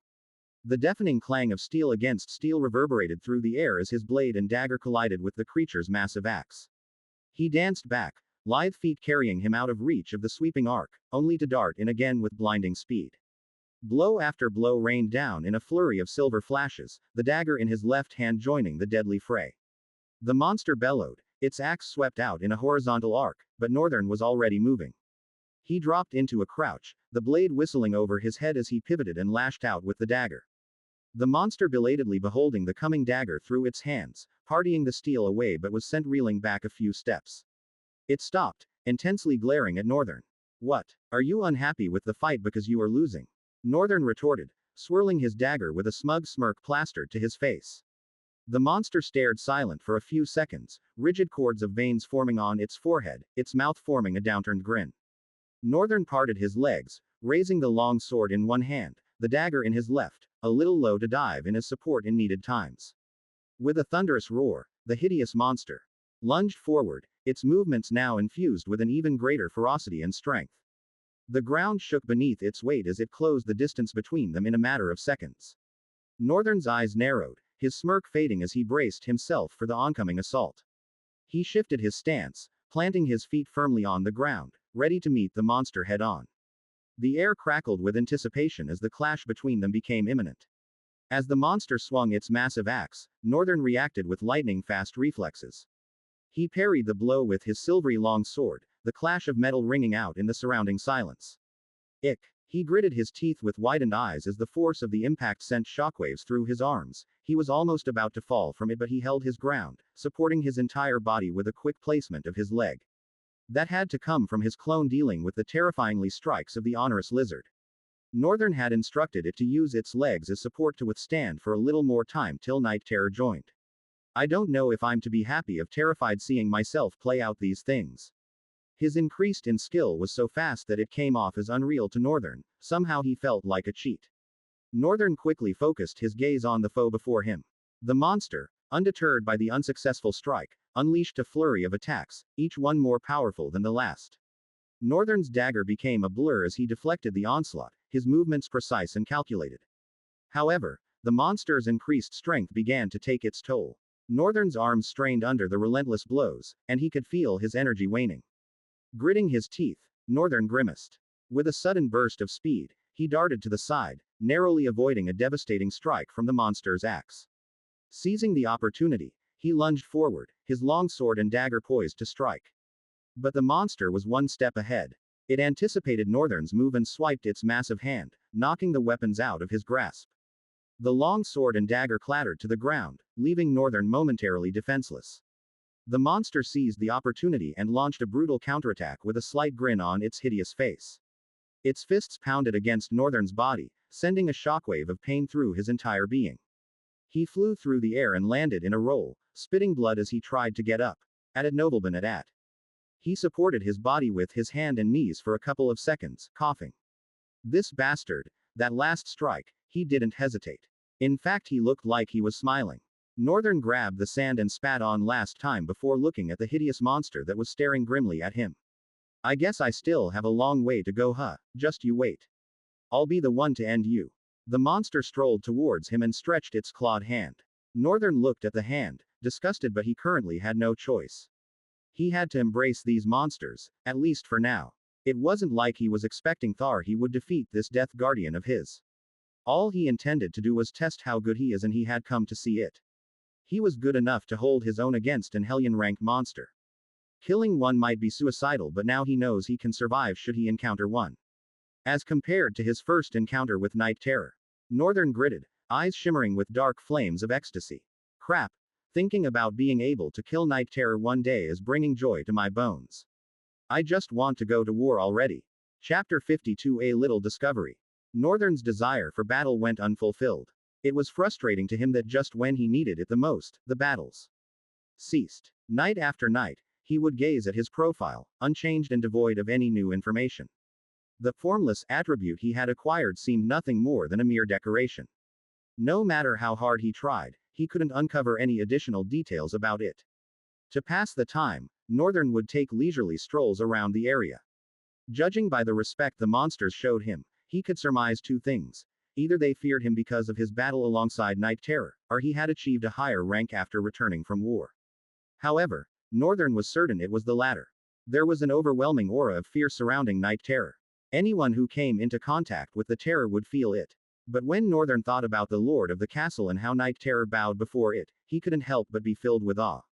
Just how powerful was the lord of the castle? Northern dismissed his profile and prepared himself. A black leather armor, sleeveless with pauldrons that protruded with sharp edges, weave itself around his pale body. The vambraces, boots, and armor bore intricate carvings, resembling a dense runic script. He had tried before, but despite his attempts, Northern couldn't decipher the meaning behind the carvings, nor could he glean any useful information from inspecting other items. So far, this armor, dagger, and silver sword were the most impressive items he had acquired from the war. And considering he had managed to kill over 50 monsters, they were not comforting enough, but it wasn't like he had anyone to complain to. These monsters. Who would have imagined that things would work out like this? He mused as he descended the winding stairs of the tower. Does Shin even know? Judging by the number of clones he has, it seems he naturally chose the path of numbers. Northern's gaze fixated on the ground as he continued his walk. Or perhaps this pathway was only available to me because of my ability to evolve talent, he pondered, stroking his chin before clasping his hands behind his back. He reached the castle compound and observed the monsters in the vicinity. Each one seemed to be leisurely standing around, until the gate began to creak open. In an instant, they repositioned themselves and turned their attention towards the gate. Northern, taken aback by the sudden movement, followed suit. At nobleman at. His eyes widened as an immense creature crawled into his view. It towered over him, a colossal critter with 6 legs that seemed to effortlessly support its massive frame. Its chitinous shell, round and imposing, covered its back, providing a shield of formidable protection. The shell gleamed with a dark sheen, its surface reflecting the ambient light in a mesmerizing dance of gray. 4 sets of compound eyes adorned the creature's head, each pair glistening with an eerie luminescence. The eyes, glowing with an intense, ethereal energy, seemed to hold ancient wisdom and unfathomable secrets. They scanned the surroundings with an uncanny precision, as if the beast possessed a profound understanding of everything. The creature moved with a deliberate grace, its 6 legs articulating with a sinewy strength that belied its massive size. Each step it took sent tremors through the ground, testifying to its raw power. The chains connecting the wheels to the creature's body clinked softly, the sound echoing through the air like a haunting melody. The wheels themselves, adorned with heaps of red crystals, were a sight to behold. The crystals sparkled with a sinister allure, casting an ominous glow that seemed to pulse with a life of its own. Their deep crimson hue evoked a sense of danger and forbidden power. Northern couldn't tear his eyes away from the awe-inspiring spectacle before him. The sheer magnitude of the creature filled him with a mix of trepidation and curiosity. It was as if he stood in the presence of a living embodiment of the supernatural, a being that transcended the boundaries of his previous understanding. The creature was so immense that it almost perfectly fit within the 20-meter-wide gate. It came to a halt within the compound, where all the monsters had gathered. As the monsters diligently unloaded the red crystals and disappeared into the chamber, Northern watched in silence, his throat dry and heart pounding. In a matter of minutes, they were gone, leaving Northern alone in the compound. He cast his gaze left and right, realizing that he was now standing by himself. A wry smile curled up the corner of his lips. "This is it," he murmured. This was the break he had been waiting for, perhaps the clue he needed. Suddenly, a second Northern materialized beside him, and they locked eyes. One of them donned a frogmouth helmet that seemed to weave itself onto his head. They exchanged a brief glance before one of them departed, following the path the other monsters had taken, while the other Northern stood resolutely in the center of the compound, patiently awaiting their return. Northern stood alone in the compound, dwarfed by the colossal critter. He craned his neck to look into the eyes of the monster. His eyes grew somber as he tried to paint the look in its compound eyes. It seems disjointed from everything, sad. Even though those eyes slightly shimmered with some level of wisdom that made the creature seem like some ancient sage, Northern couldn't help but perceive a sense of disconnection from it. In a few more minutes, the monsters were back with the carts. They linked it to the chains, and the monster, without being instructed, slowly picked itself up, turned around, its massive form almost occupying the whole castle compound. Then it began to crawl out of the castle compound. Northern watched its form disappear as the gate closed.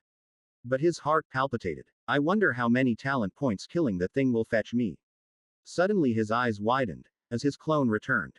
Northern tried to walk but staggered as enormous pain beat his muscles. What is happening? He wasn't paying attention to the link because he was busy looking at the enormous critter.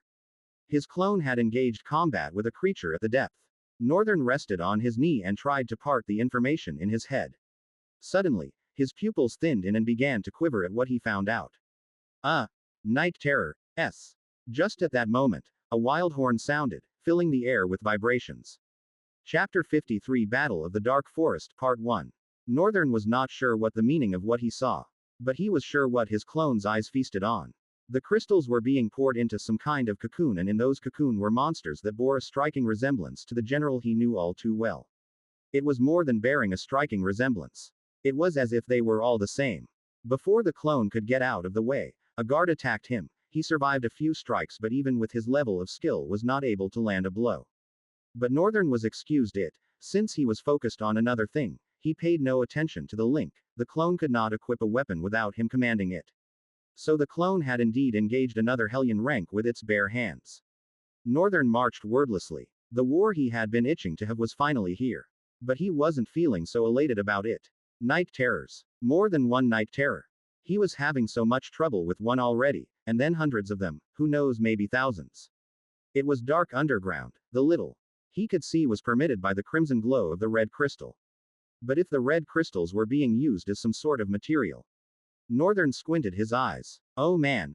Crap. He startled the monster next to him, apologized with a gesture, not really caring if it understood or not. What was on his mind bore far more importance. If what he was thinking was indeed what was happening down there, then he was doomed. Dead. No hope of closing down the rift. Northern shook his head. No, it can't be. That can't be the case. Nah, even hellfire isn't that wicked.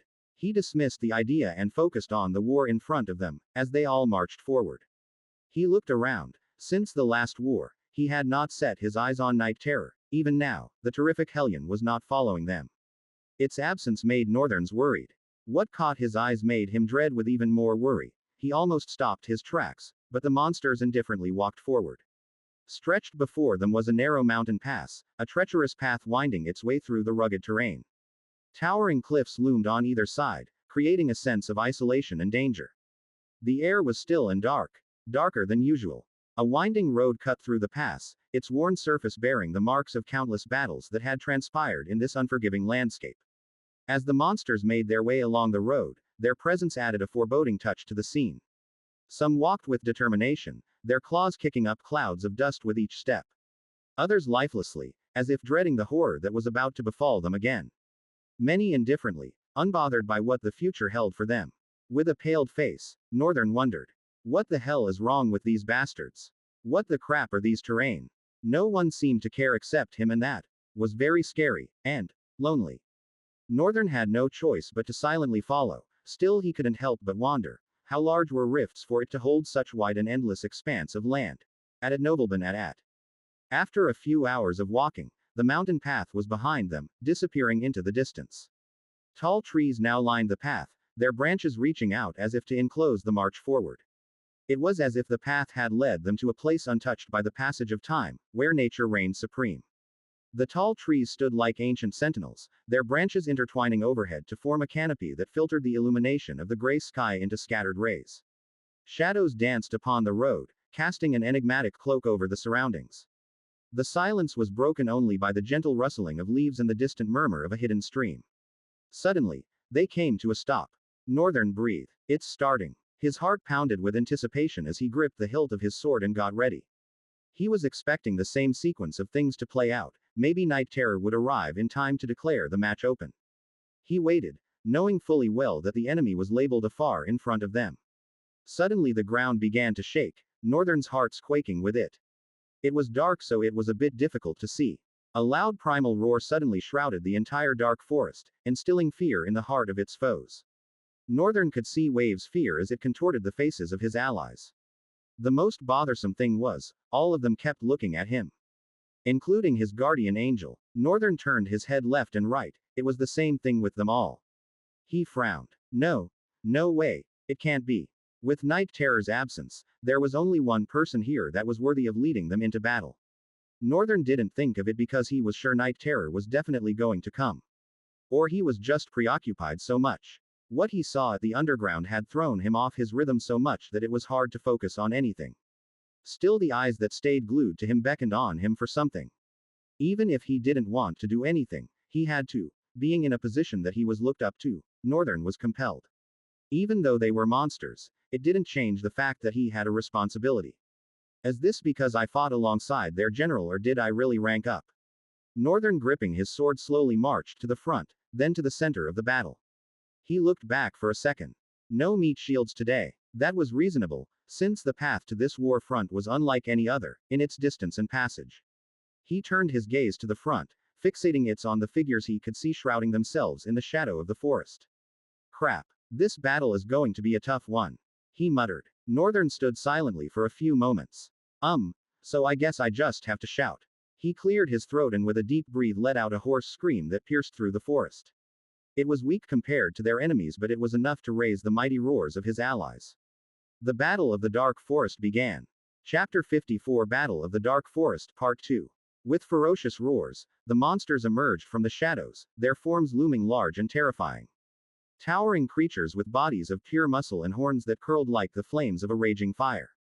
Their eyes glowed with a dangerous intensity, and their breath came out in hot, angry bursts.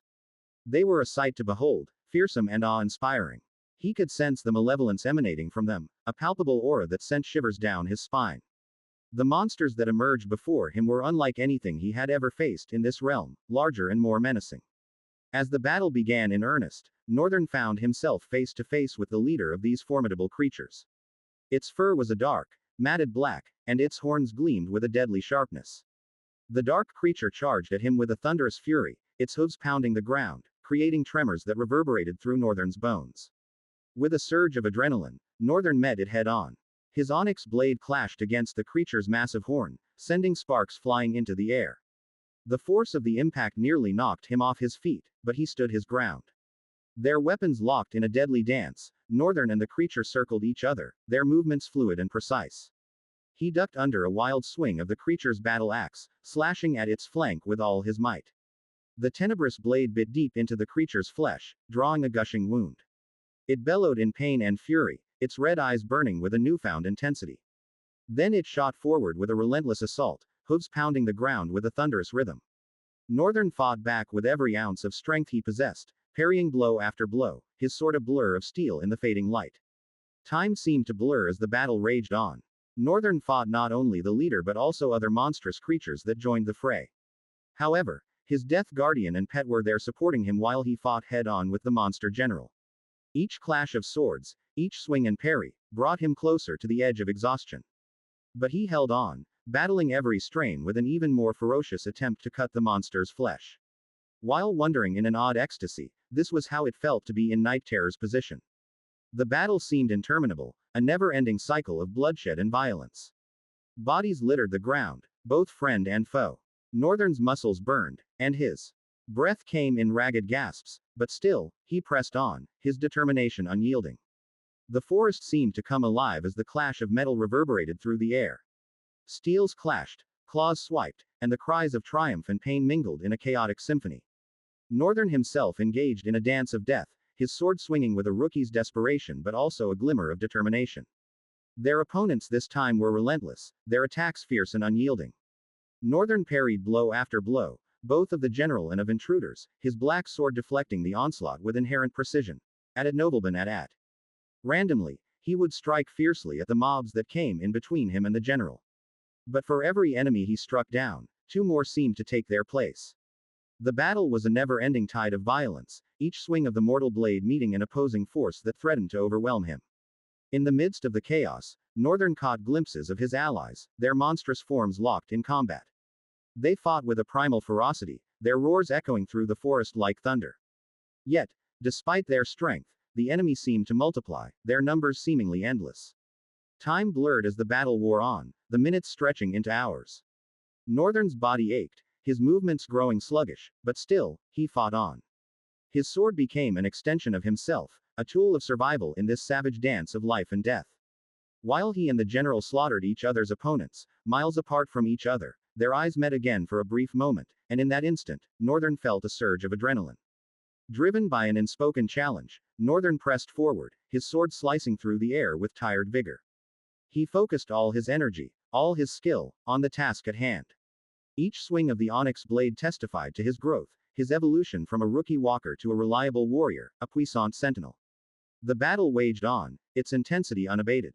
Northern fought alongside his monstrous allies, their combined strength a force to be reckoned with. The forest trembled with the clash of titans, the very air saturated with the scent of blood and the cries of the wounded. Finally, cutting monsters across each other, they finally collided again. Northern's muscles rippled with intense pain as he struggled to hold strong against the attack of the muscular monster. Seeing that Northern was thrown off by its attack, it dove in with its head, hooking him with those crude horns and plunged him into the air. Northern flew out of the cacophony, flying through the air and smashing his back against a tree. The monster darted across the distance before he could stand, grabbed him with its claws, pinning him to the tree and clenched its grasp on the axe as it flew farther behind for a powerful strike. The axe swung towards Northern, parting the air with a ferocious urgency. However, a resonating clang shook the tree, Northern, and the monster itself as a grotesque critter suddenly flashed in front and deflected the strike with equal power. Northern sighed, heavily breathing. He never thought a day would come that he would be so happy to see his angel of death. The monster straightened its body and glared into the eyes of the muscular creature before it with the head of a bull. Snarling, both dashed towards each other and clashed in a fierce ringing of metal. Their weapons became a blur as they hoisted voracious strikes at each other, contending, strength against strength, might against might. For a stilling while, none of them seemed to surpass each other. Every movement of the general was matched by the Death Angel, every movement of the Death Angel was matched by the bullish general. No amount of swift movement was enough, the general just burst through with an immense amount of strength. At times, even their weapons would freeze in vibration at the power of their attacks. Northern watched the fight unfold while having a moment to himself. This was the difference between him and his clone. He frowned in disgust at himself. Crap, it's not like I have prepared for this, fought wars. Of course, my stamina would still be shit. He sounded like he was making an excuse for himself, but Northern shook away the shame he felt. Instead of sulking, it'd pay to continue this battle somehow. Since no monster was currently looking, they didn't see this happen. Northern separated himself into two, and one darted off before it could be seen, weaving through the monsters in vicious slashes of an unforgiving onyx blade. Chapter 55 Battle of the Dark Forest Part 3. The battle raged on with unrelenting ferocity, the clash of steel and bestial roars echoing through the forest like rolling thunder. Less than you have killed, greater than. You have slain a. Less than you have killed, greater than. You have slain a. Less than you have killed, greater than. You have slain a. The two overlapping voices rang distantly in his ears as he brutally flowed in crowds of critters wielding boorish axes and hammers that shot at him with a frightening thirst for blood. His onyx blade showed no mercy, carving through their flesh with lethal precision, unconcerned about the state of his own body. Yet the monsters never stopped coming. For every one of them that was slain, there were even many more to slay. The general, a towering mass of rippling muscle and curling horns, was a force of nature unto itself. Its battle axe clove through the air with earth-shaking power, matched only by the preternatural speed and durability of Northern's Death Guardian. The two titans grappled in a cyclone of whirling steel, their combative dance one of incredible violence. Blow after thunderous blow rained down, shockwaves rippled outward with every impact. Neither gave so much as an inch of ground. Northern's clone fought with every ounce of his being, slashing and whirling through the lesser monstrosities that dared impede his path, cutting a devastating swath through the ranks of their enemies. Time flowed like a blur, the dark forest was drowned in primal cries and clangors of steel. Only drenching the forest deeper with the blurring flow of time. Bodies were rent asunder, dismembered limbs and gobbets of flesh scattering in all directions. Some way afar, Northern's Death Angel was still locked in a terrifying clash with the general. The real Northern leaned on his onyx blade, trying to catch his breath and move up his legs. He gritted his teeth, frowning with frustration and looking down. His legs wouldn't move no matter how much he tried. Northern had in fact missed the most vital part because he was so focused on the tremendous amount of growth he received from using the clone in every battle. Stamina. He was a spineless, overly cared for young boy that was barely even 15. Of course, he wouldn't have the stamina it would take to fight a war of this scale. Other wars have always ended quickly because Night Terror would go for the general first, kill him and demoralize the opponent. But now that Night Terror was strangely unavailable and there were more monsters than before, stronger than anyone they have ever faced, Northern was made to see his true limit. He stared for a while, observing every inch of the battlefield through the link of his clone, as it rendered bloody arcs of its sword into the air. Northern looked at his Death Angel, and looked down. His eyes slipped closed as he slumped against the blood-slicked trunk of the ancient tree. He could no longer muster the strength to stand, let alone fight. Distantly, he felt the phantom sensations of his clone being surrounded, overwhelmed by sheer weight of numbers. Ah, crap, I'm just going to sleep.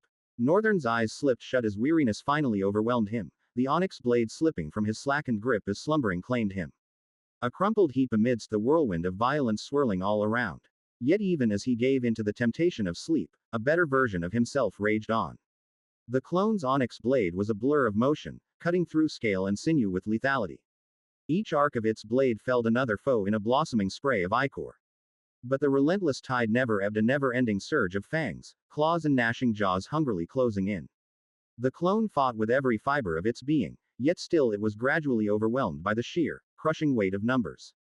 Nearby, the crash of the general's axe against Northern's Death Guardian shook the very earth. The two monstrous titans grappled in a never-ending cyclone of whirling steel and muscle. Their primal duel was one of apocalyptic ferocity, uncaring of any caught in the lethal radius of their exchange. The Death Angel moved with a blurring swiftness that defied its ponderous scale, graceful yet immensely powerful. Its axe was an extension of itself, each lethal arc leaving horrific rents in the general's thick hide. Yet the critter gave as good as it got. Its axe descended in overhead chops of thunderous force, each impact shuddering through the ground like localized earthquakes. Time and again, the wicked edge found chinks in the Death Guardian's defenses, gouging deep into its flanks. Black ichor pumped from the grievous wounds in pulsing streams, puddling at their feet. But still, the Death Warrior fought on, undaunted even as its strength visibly waned. It was an avatar of remorseless destruction created solely for this purpose. The general bellowed its fury, spittle flying as its bestial jaws stretched wide. Its muscles rippled and bunched beneath its matted, horned hide with each earth-shaking swing of its axe. And despite its monstrous might, the Death Angel parried and countered with a cold, dispassionate fatality. Their battle raged without cessation, the two figures hewing through the surrounding melee with impunity. Lesser monstrosities were slashed apart or trampled underfoot, their bodies adding to the growing carpet of mangled forms. The world seemed to fragment and blur with each resounding impact, the Death Angel's weapon meeting the cruel edge of the general's axe over and over in showers of sparks. On the periphery, Northern's clone battled with equal desperation, slowly succumbing to the endless swarm. Abruptly, an opening presented itself in the general's defenses. Its axe was committed too far into a devastating overhand chop, leaving its flanks horribly exposed. With liquid grace, the Death Guardian flowed around the sledgehammer blow and thrust its axe deep into the creature's abdomen. A deafening bellow tore from the general's throat as it staggered back, crimson ichor geysering from the catastrophic wound. Its tail lashed in inarticulate fury as the axe slipped from its grip, strength visibly ebbing. The Death Angel did not relent, pressing its brutal advantage as it closed the gap once more. Metal sheared through flesh and bone with sickening ease, severing the thick column of the general's neck in a fountain of gore. At nobleman at.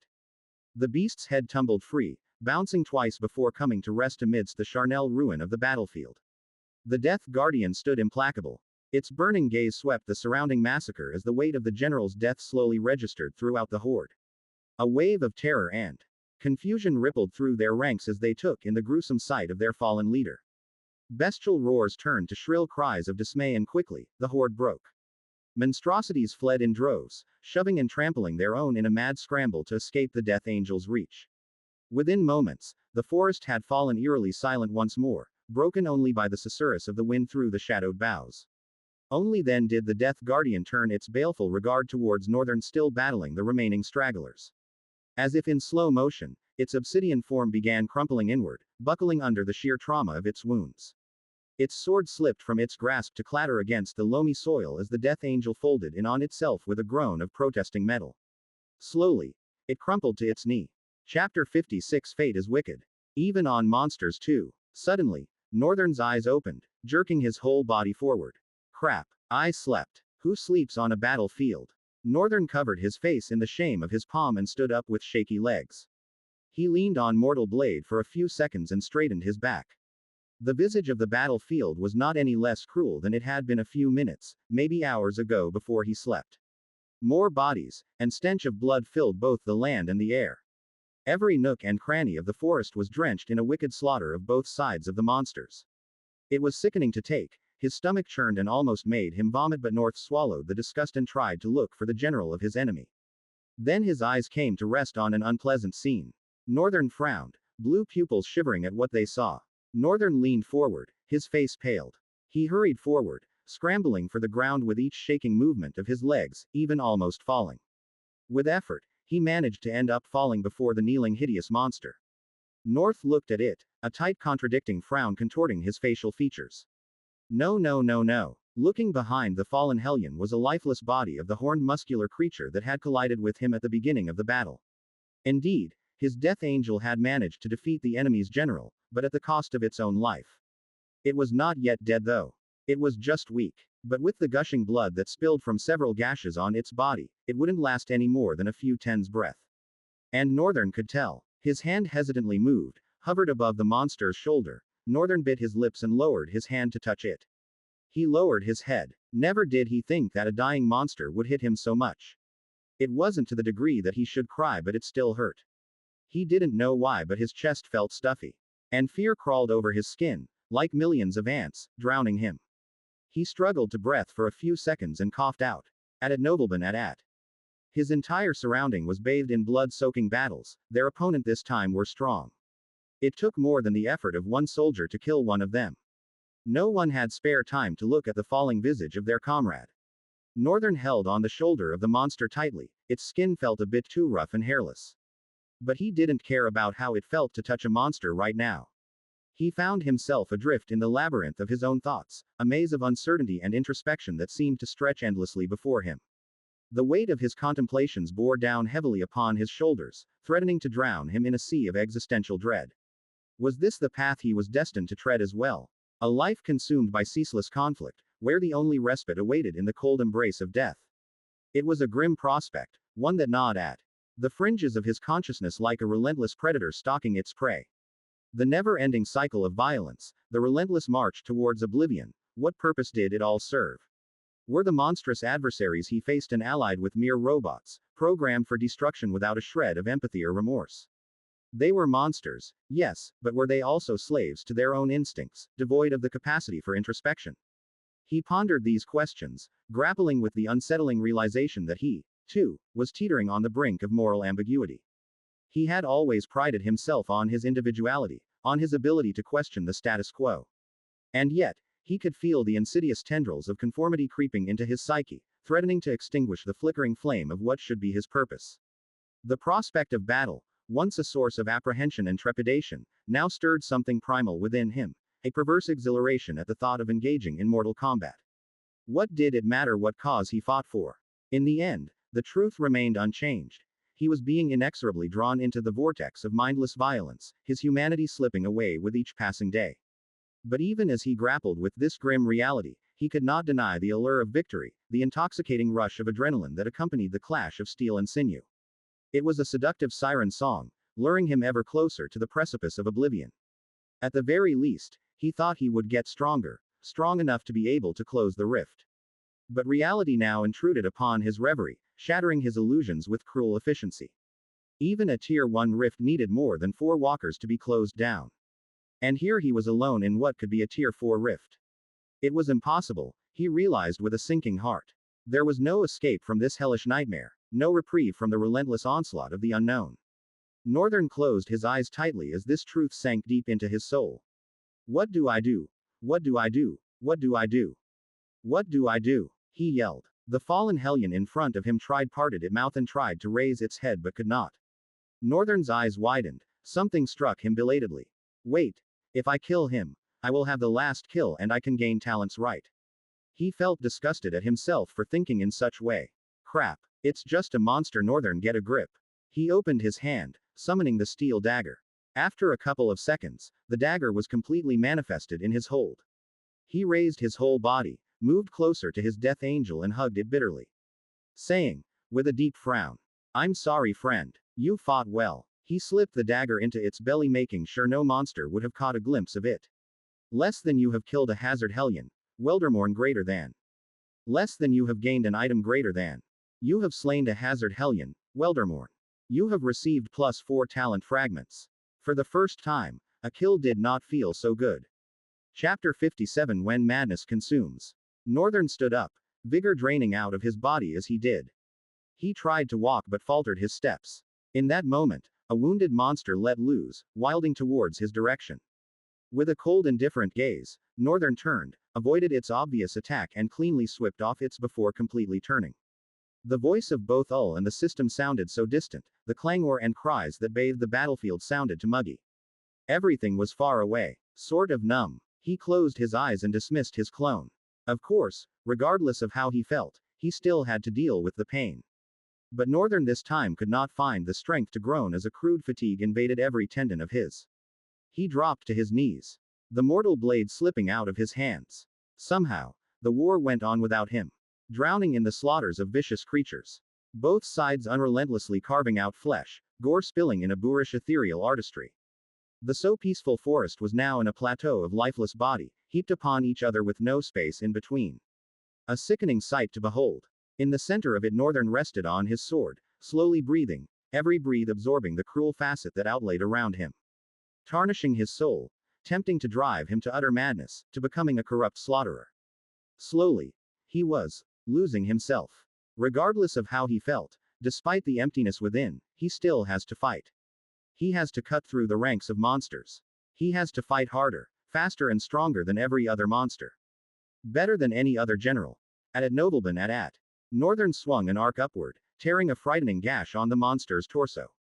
Even though his muscles ached with every movement, he didn't stop moving. His cold eyes did not waver. They were deftly locked onto their prey. At some point, as he approached, the monsters shivered, overwhelmed by the cold tendrils of fear before they were cut down a second later. Northern's presence became that of an empty vessel of destruction, traversing the battlefield and laying to waste every single creature it passed.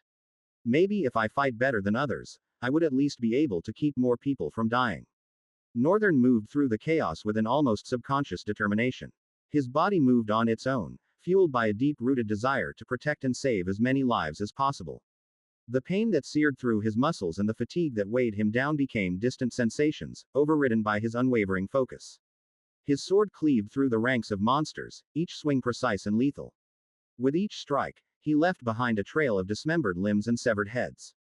The monsters trembled in fear at the sight of him, their once ferocious demeanor reduced to quivering masses.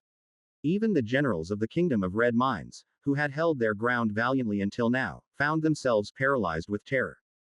Thanking their stars he was not their opponents. Northern's face remained blank, devoid of any emotion. His eyes were cold and unwavering, fixated on his target with an intensity that sent shivers down the spines of those who dared to meet his gaze. He moved with a fluidity that defied his exhaustion, the onyx blade dancing in his hands like an extension of his very being. The battlefield around him became a canvas of carnage, bodies piled upon bodies. Northern stood amidst the chaos, his sword resting on his shoulder, his breathing slow and deliberate. Each breath he took seemed to absorb the brutality that surrounded him, threatening to consume his very soul. I have to fight. I can't stop now. I can fight more. He pushed himself harder, faster, and stronger than ever before, determined to keep more lives from being lost, even if they were lives of monsters. It didn't matter to him at all. He couldn't even tell if he was doing the right thing, the wrong thing, or he was just running mad. With every swing of his sword, he created a path of devastation, ensuring that no monster escaped his wrath. As the battle deeper into the night and the dark clouds hung heavier than before, Northern's movements became a blur of deadly precision as he dispatched his enemies with ruthless efficiency. The monsters that once posed as formidable opponents were no match for his relentless onslaught. His blade found their weak points with unerring accuracy, slashing through their flesh with a sickening ease. As the battle reached its climax, Northern's body finally succumbed to the strain. His vision blurred, and his legs gave out beneath him. With a final swing of his sword, he felled one last monster before collapsing to his knees. The mortal blade slipped from his grasp, clattering to the blood-soaked ground.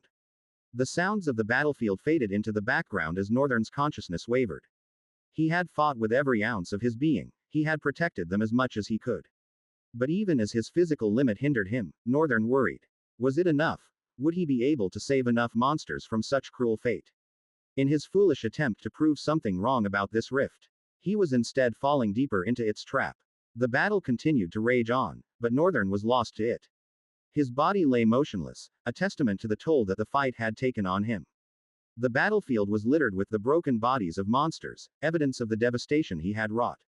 As the battle drew to a close, Northern's unconscious form was discovered by Mr. Fluffy, who whined repeatedly, running around him and trying to lift him with its muzzle. The little mutt, in fact, was not so little anymore. The other monsters and generals came around and carried him away from the battlefield, their faces etched with a mixture of admiration and concern. They knew that odd ally and general had fought with a determination and strength that few could match. And so, Northern's presence lingered in the minds of those who had witnessed his valiant struggle. And as he lay in his slumber, Northern's dreams were haunted by the echoes of battle, souls cursing and pulling him into a fiery abyss of never-ending darkness. Chapter 58 Lost Boy. Northern lost track of how much time had passed after the death of his favorite monster, well, second favorite. He found himself succumbing to a strong desire to stop trying. And it wasn't that hard to succumb to. With the prospect that wars offered, his growth, most importantly, Northern didn't see this as him succumbing to some trap of some sort. He didn't even think this was the doing of the rift. After seeing his death angel died, he began to think deeply a single thing. What would happen one day if the Kingdom of Red Mine are not able to defeat its foes? They would be ravaged instead, slaughtered, their bloods ghastly carpeting the cursed fields of wherever their doom descended. The thought of it made chills claw his spine. I don't want to die. And so Northern began to fight harder. The first instance he was consumed by rage, every part of his body felt numb, uncontrollable. His present limit was tested and a great potential was brought out in the middle of that bloody war in the dark forest. Afterwards, Northern suffered the weight of pushing himself to the limit. Albeit subconsciously. He couldn't move for days. Sorry, nights. He laid in his round room, ate on his bed, times when he had to move were when he needed to use the toilet. The loo in another dimensional was no different from the one in RighteousFilth, the design was sort of scary though. It was like a monster's mouth. He felt like he was putting his dump into the mouth of a monster. Apart from that time Northern would occasionally carry himself to the side of the window and sit on the table beside it. Many times he just laid there and thought of the future. Until he recovered. When he recovered, he didn't take it easy with himself. The need to get stronger now bore upon his soul like a mountain of dread. So that the kingdom of Red Mine will stand victorious forever, he began to train. He began to spar with every monster, walking a slow road to being familiar with his own movements. Thanks to the outstanding effect of the link with his clone, he was pretty much extraordinary already. But when he started to put deliberate effort to training, Northern began to see the need to spend more and more hours in it. The movements felt natural, he could pull them off almost by instincts, but he was unable to be versatile with them. The reason was none other than the fact that he was unfamiliar with them. It was like knowing a thing all your life, such that you can spell it out when asked, but have not really thought about that knowledge and get to discover the true meaning behind it. And in discovering that true meaning sometimes brought one's understanding to a different level. A level where true potential is being tapped into and versatility is applicable. But Northern was unable to. Of course, this he got to discover by repeated defeats from all generals. Funnily, even though they defeated him over and over again, they didn't seem to mock him. It looked like they've now accepted him as one of their own. Although communication with them still felt a bit off. They could only understand Northern by repeated gestures, he also could only understand them when they repeatedly pointed at whatever it was they were trying to say. It was hard at first, but it later became the norms. Northern could also tell the slight intelligence they had and appreciated their effort in communicating with them. Before long, he became a part of them more than how humanly he felt. Of course, he didn't resort to lowly mannerisms such as them. As far as sanity to went, those were the little he had to hold on to. The cries of monsters on battlefield became a daily activity. In fact, it seemed like the battles increased. Northern lost count of how many battles he had been in. Through all the battles, he was always at the forefront, unyielding in this attempt to plunge out victory for the kingdom of Red Mine. Every monster was left at the mercy of his onyx blade, bloods flowed, flesh severed. Over and over again, till the memory of it became a blur. At some point night terror returned. But Northern couldn't even count how many wars he had led before the terror came back. More so, it didn't seem the same. It was stronger, fiercer, and bore an aura of rivalry towards Northern. At times it looked like it was always trying to catch up to Northern on the battlefield. God damn it, I used to look up to you. Northern would watch it make mistakes, and pay obedience to him. Despite suspecting where this strange night terror could be from, he didn't do anything about it. Didn't felt like he needed to. In fact, the memory felt like a dream, an illusion, something he must have cooked up in his head at some point. This wars felt more like reality. The joy of victory was overwhelming. Watching his foes fall to his crude blade was an ecstasy. The awe and honor the monsters reveried him with was reality. The loftiness of his presence amidst them, that felt right. Unaware that slowly, he was being consumed by madness. Whatever justification his reasons were, war was war. Bloodshed is bloodshed. And he didn't want this one to end. For every battle won, he looked forward to the challenge of an even stronger horde of monsters. The kingdom of Red Mine practically became impenetrable, but the battles did not stop. And Northern stopped questioning. He grinned and laughed as he separated heads, as blood splattered on his face. He licked his lips with flames of madness burning in his blue eyes. There was no more retribution at this point. Northern was deep into the act of war, all the more, growing at it, frighteningly. He didn't stop training. Getting used to his own movements, began to use his clone less. At a point, the voice of both the system and Ul did not reach him anymore. Maybe he forgot he has a clone. He forgot he needed to hunt for talent fragments. He forgot he was in the rift. He became a lost boy. And one day, he forgot his name too, or that he even ever had one. Chapter 59. A broken fella. Northern and the forces of the kingdom of Red Mines stood shoulder to shoulder with the monstrous creatures. The clash of metal against scales reverberated through the battlefield, a symphony of violence and chaos. The lizard-like monsters, with their obsidian-black scales and razor-sharp talons, lunged at them with savage fury. Their eyes glowed a malevolent red, reflecting the fires that raged around them. Amidst the carnage, Northern fought with a relentless ferocity. The mortal blade moved with a rough fluidity and precision, cutting through the enemy ranks like a scythe through wheat. Blood splattered his brown armor, staining it a dark crimson, but he paid no heed to the gore that surrounded him. His face, once marked by determination and hope, now bore a haunted expression. With each swing of his blade, Northern's grip on reality slipping. His mind blurred as he attacked with a mindless abandon. The faces of his comrades faded into a sea of anonymous figures, their voices drowned out by the deafening clash of weapons. He no longer heard the cries of pain or the pleas for mercy. The only sound that reached his ears was the pounding of his own heartbeat, a steady rhythm driving him further into the depths of madness. His memory of cherished moments began to unravel.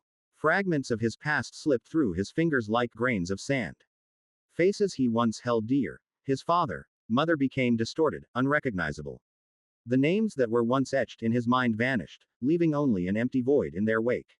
All that remained was the relentless pursuit of victory, an insatiable hunger for bloodshed.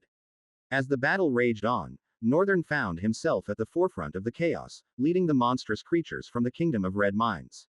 They followed him with unwavering loyalty, their savage instincts honed by his relentless drive. The bipedal monsters, towering over their adversaries, struck fear into the hearts of those who dared to oppose them. Northern's presence among them, his transformation from a slave to a harbinger of destruction, fueled their own bloodlust.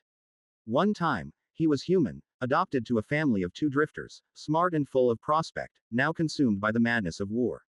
He no longer recognized the reflection that stared back at him. His eyes, once filled with warmth and compassion, had turned cold and lifeless. The lines etched upon his face were no longer marks of a wisdom, but scars of a shattered soul. As the battle drew to a close, the battlefield was littered with the fallen. At Nobleban at. The stench of death hung heavy in the air, mingling with the acrid scent of smoke and burning flesh. Northern stood amidst the wreckage, his breath ragged, his body covered in the blood of friend and foe alike. He surveyed the devastation, a hollow emptiness settling in his chest. In that moment, the echoes of battle faded into silence. He had lost himself in the chaos, becoming a mere vessel for destruction. His own identity had been swallowed by the horrors of war, leaving only a shell of the man he once was. Underscore. In night's time, another battlefield stretched out before Northern, a vast expanse of desolation and chaos. Muscular monsters, their sinewy bodies rippling with raw power, charged towards him with thunderous footsteps. The ground trembled beneath their weight, sending shockwaves through his bones. He took a deep breath, the scent of freshly turned earth mingling with the metallic tang of sweat and fear. The air crackled with tension, charged with the anticipation of battle. His heart pounded in his chest, a steady rhythm that echoed in his ears. With a battle cry on his lips, Northern surged forward, his tenebrous blade dull of sparkles and pitch black like the embrace of nothingness. The monsters closed in around him, their growls reverberating through the air.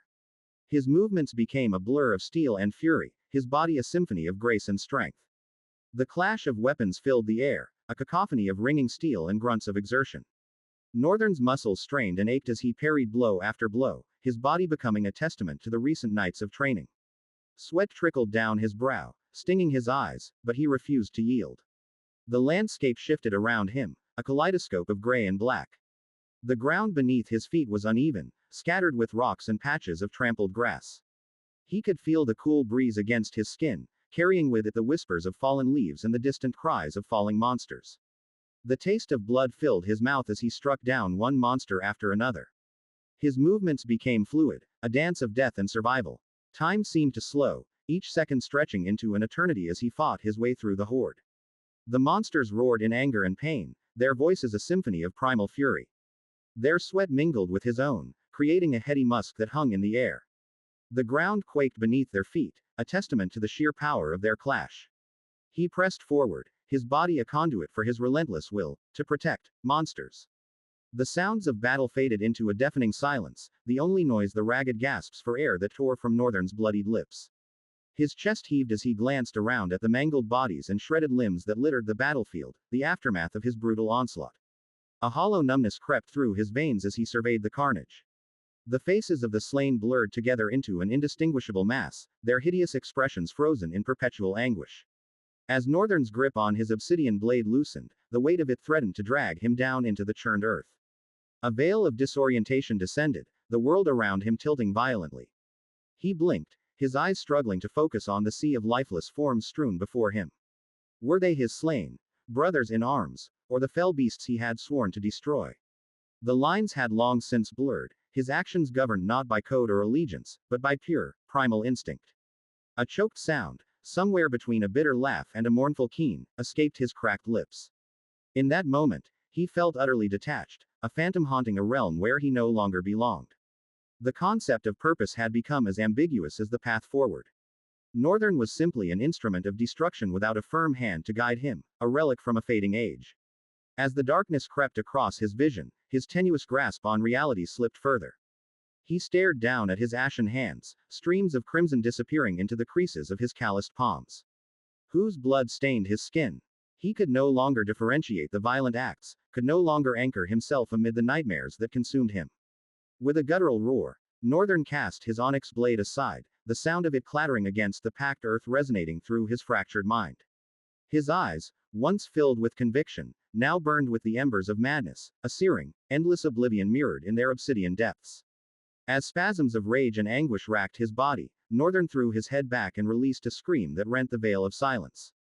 In that moment, the last vestiges of his former self shattered, scattered like dust upon the winds of this blighted land. He had become the harbinger his path had ordained, a scourge born of the depravity of war itself. The broken husk of a man sank to his knees amid the graveyard he had wrought. Bitter, mirthless laughter spilled from his bloodied lips as he surrendered to the howling chaos that had laid claim to his soul. Chapter 60 Reckoning is here. Northern scanned his surrounding, he wasn't sure what was what anymore. He gazed down on his blood-stained hands. What am I even doing? His mind was foggy and unasked questions dagger deeper into oblivion. He gazed down from the heaps of corpses as monsters chained what was left of their foes, condemning them to slaves, minors. He was like that too once. Was he though? He had always been a general. A war general, one that fought only for the kingdom of red mines, heralding ruthless victories. Hailed as a hero, to monsters. And yet nothing felt wrong about it. His eyes dimmed, its living sparks disappearing. The blue hue of his pupils, dull and fading. All that was left of him was emptiness. He picked up the onyx blade and jumped down from the heap of corpse, walking behind the column of monsters that hurled away their captives with chains. Mr. Fluffy behind him, almost reaching his waist, the little mutt was now a vicious gray wolf with eyes that seemed to embody the very entity of darkness. Its canines were slowly curving out of its maw, the rest of its sharp teeth, set in a perfect array of piquancy. Taking slow and somber steps behind its master. Eyes lost and tired, they crossed several landscapes, ignoring their crudeness, and soon they arrived at their home, the kingdom of Red Mine. While the monsters jubilated with yet another massive crab-looking monster, Northern walked up the tower and fell on his bed. Slowly falling into the embrace of sweet sleep, or death. It was hard to tell this from this days. Sometimes it was like he didn't care. He was losing himself and he didn't seem to care, or perhaps he had even lost himself. The days of war were far from over, and every time, Northern marched forward with no question asked and led the army to unmatched victory. His passion for bloodshed only grew worse and nothing was able to satisfy it. Killing seemed to be more and more unsatisfying, at times easy. With each monster that fell from his sound, he gained strength and although he was oblivious to its level, Northern had become far stronger than he was when he initially entered the rift. Several nights passed, several battles won, several souls extinguished, yet Northern still managed to live through it all. Proving himself to be an ultimate killing machine. On a particular night after a long war with the muscular creatures, that happens to be the strongest of the three races of monsters they would usually face, Northern sat on his bed, lost in his gaze. His eyes was glued to the curtained window, looking at nothing in particular. His pale skin was smeared with recent blood and healing scars. His eyes now were lifeless than ever before. Letting a tired sigh, Northern dropped the mortal blade gently beside him and plopped to the bed. He stared to the broken ceiling.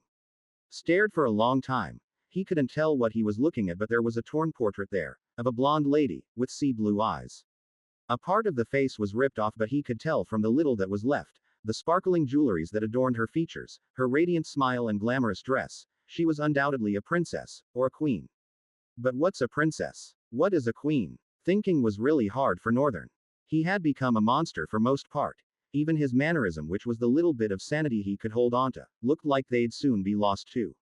In this nightmare, lost and alone, Northern had no one to beckon onto, no one to find him.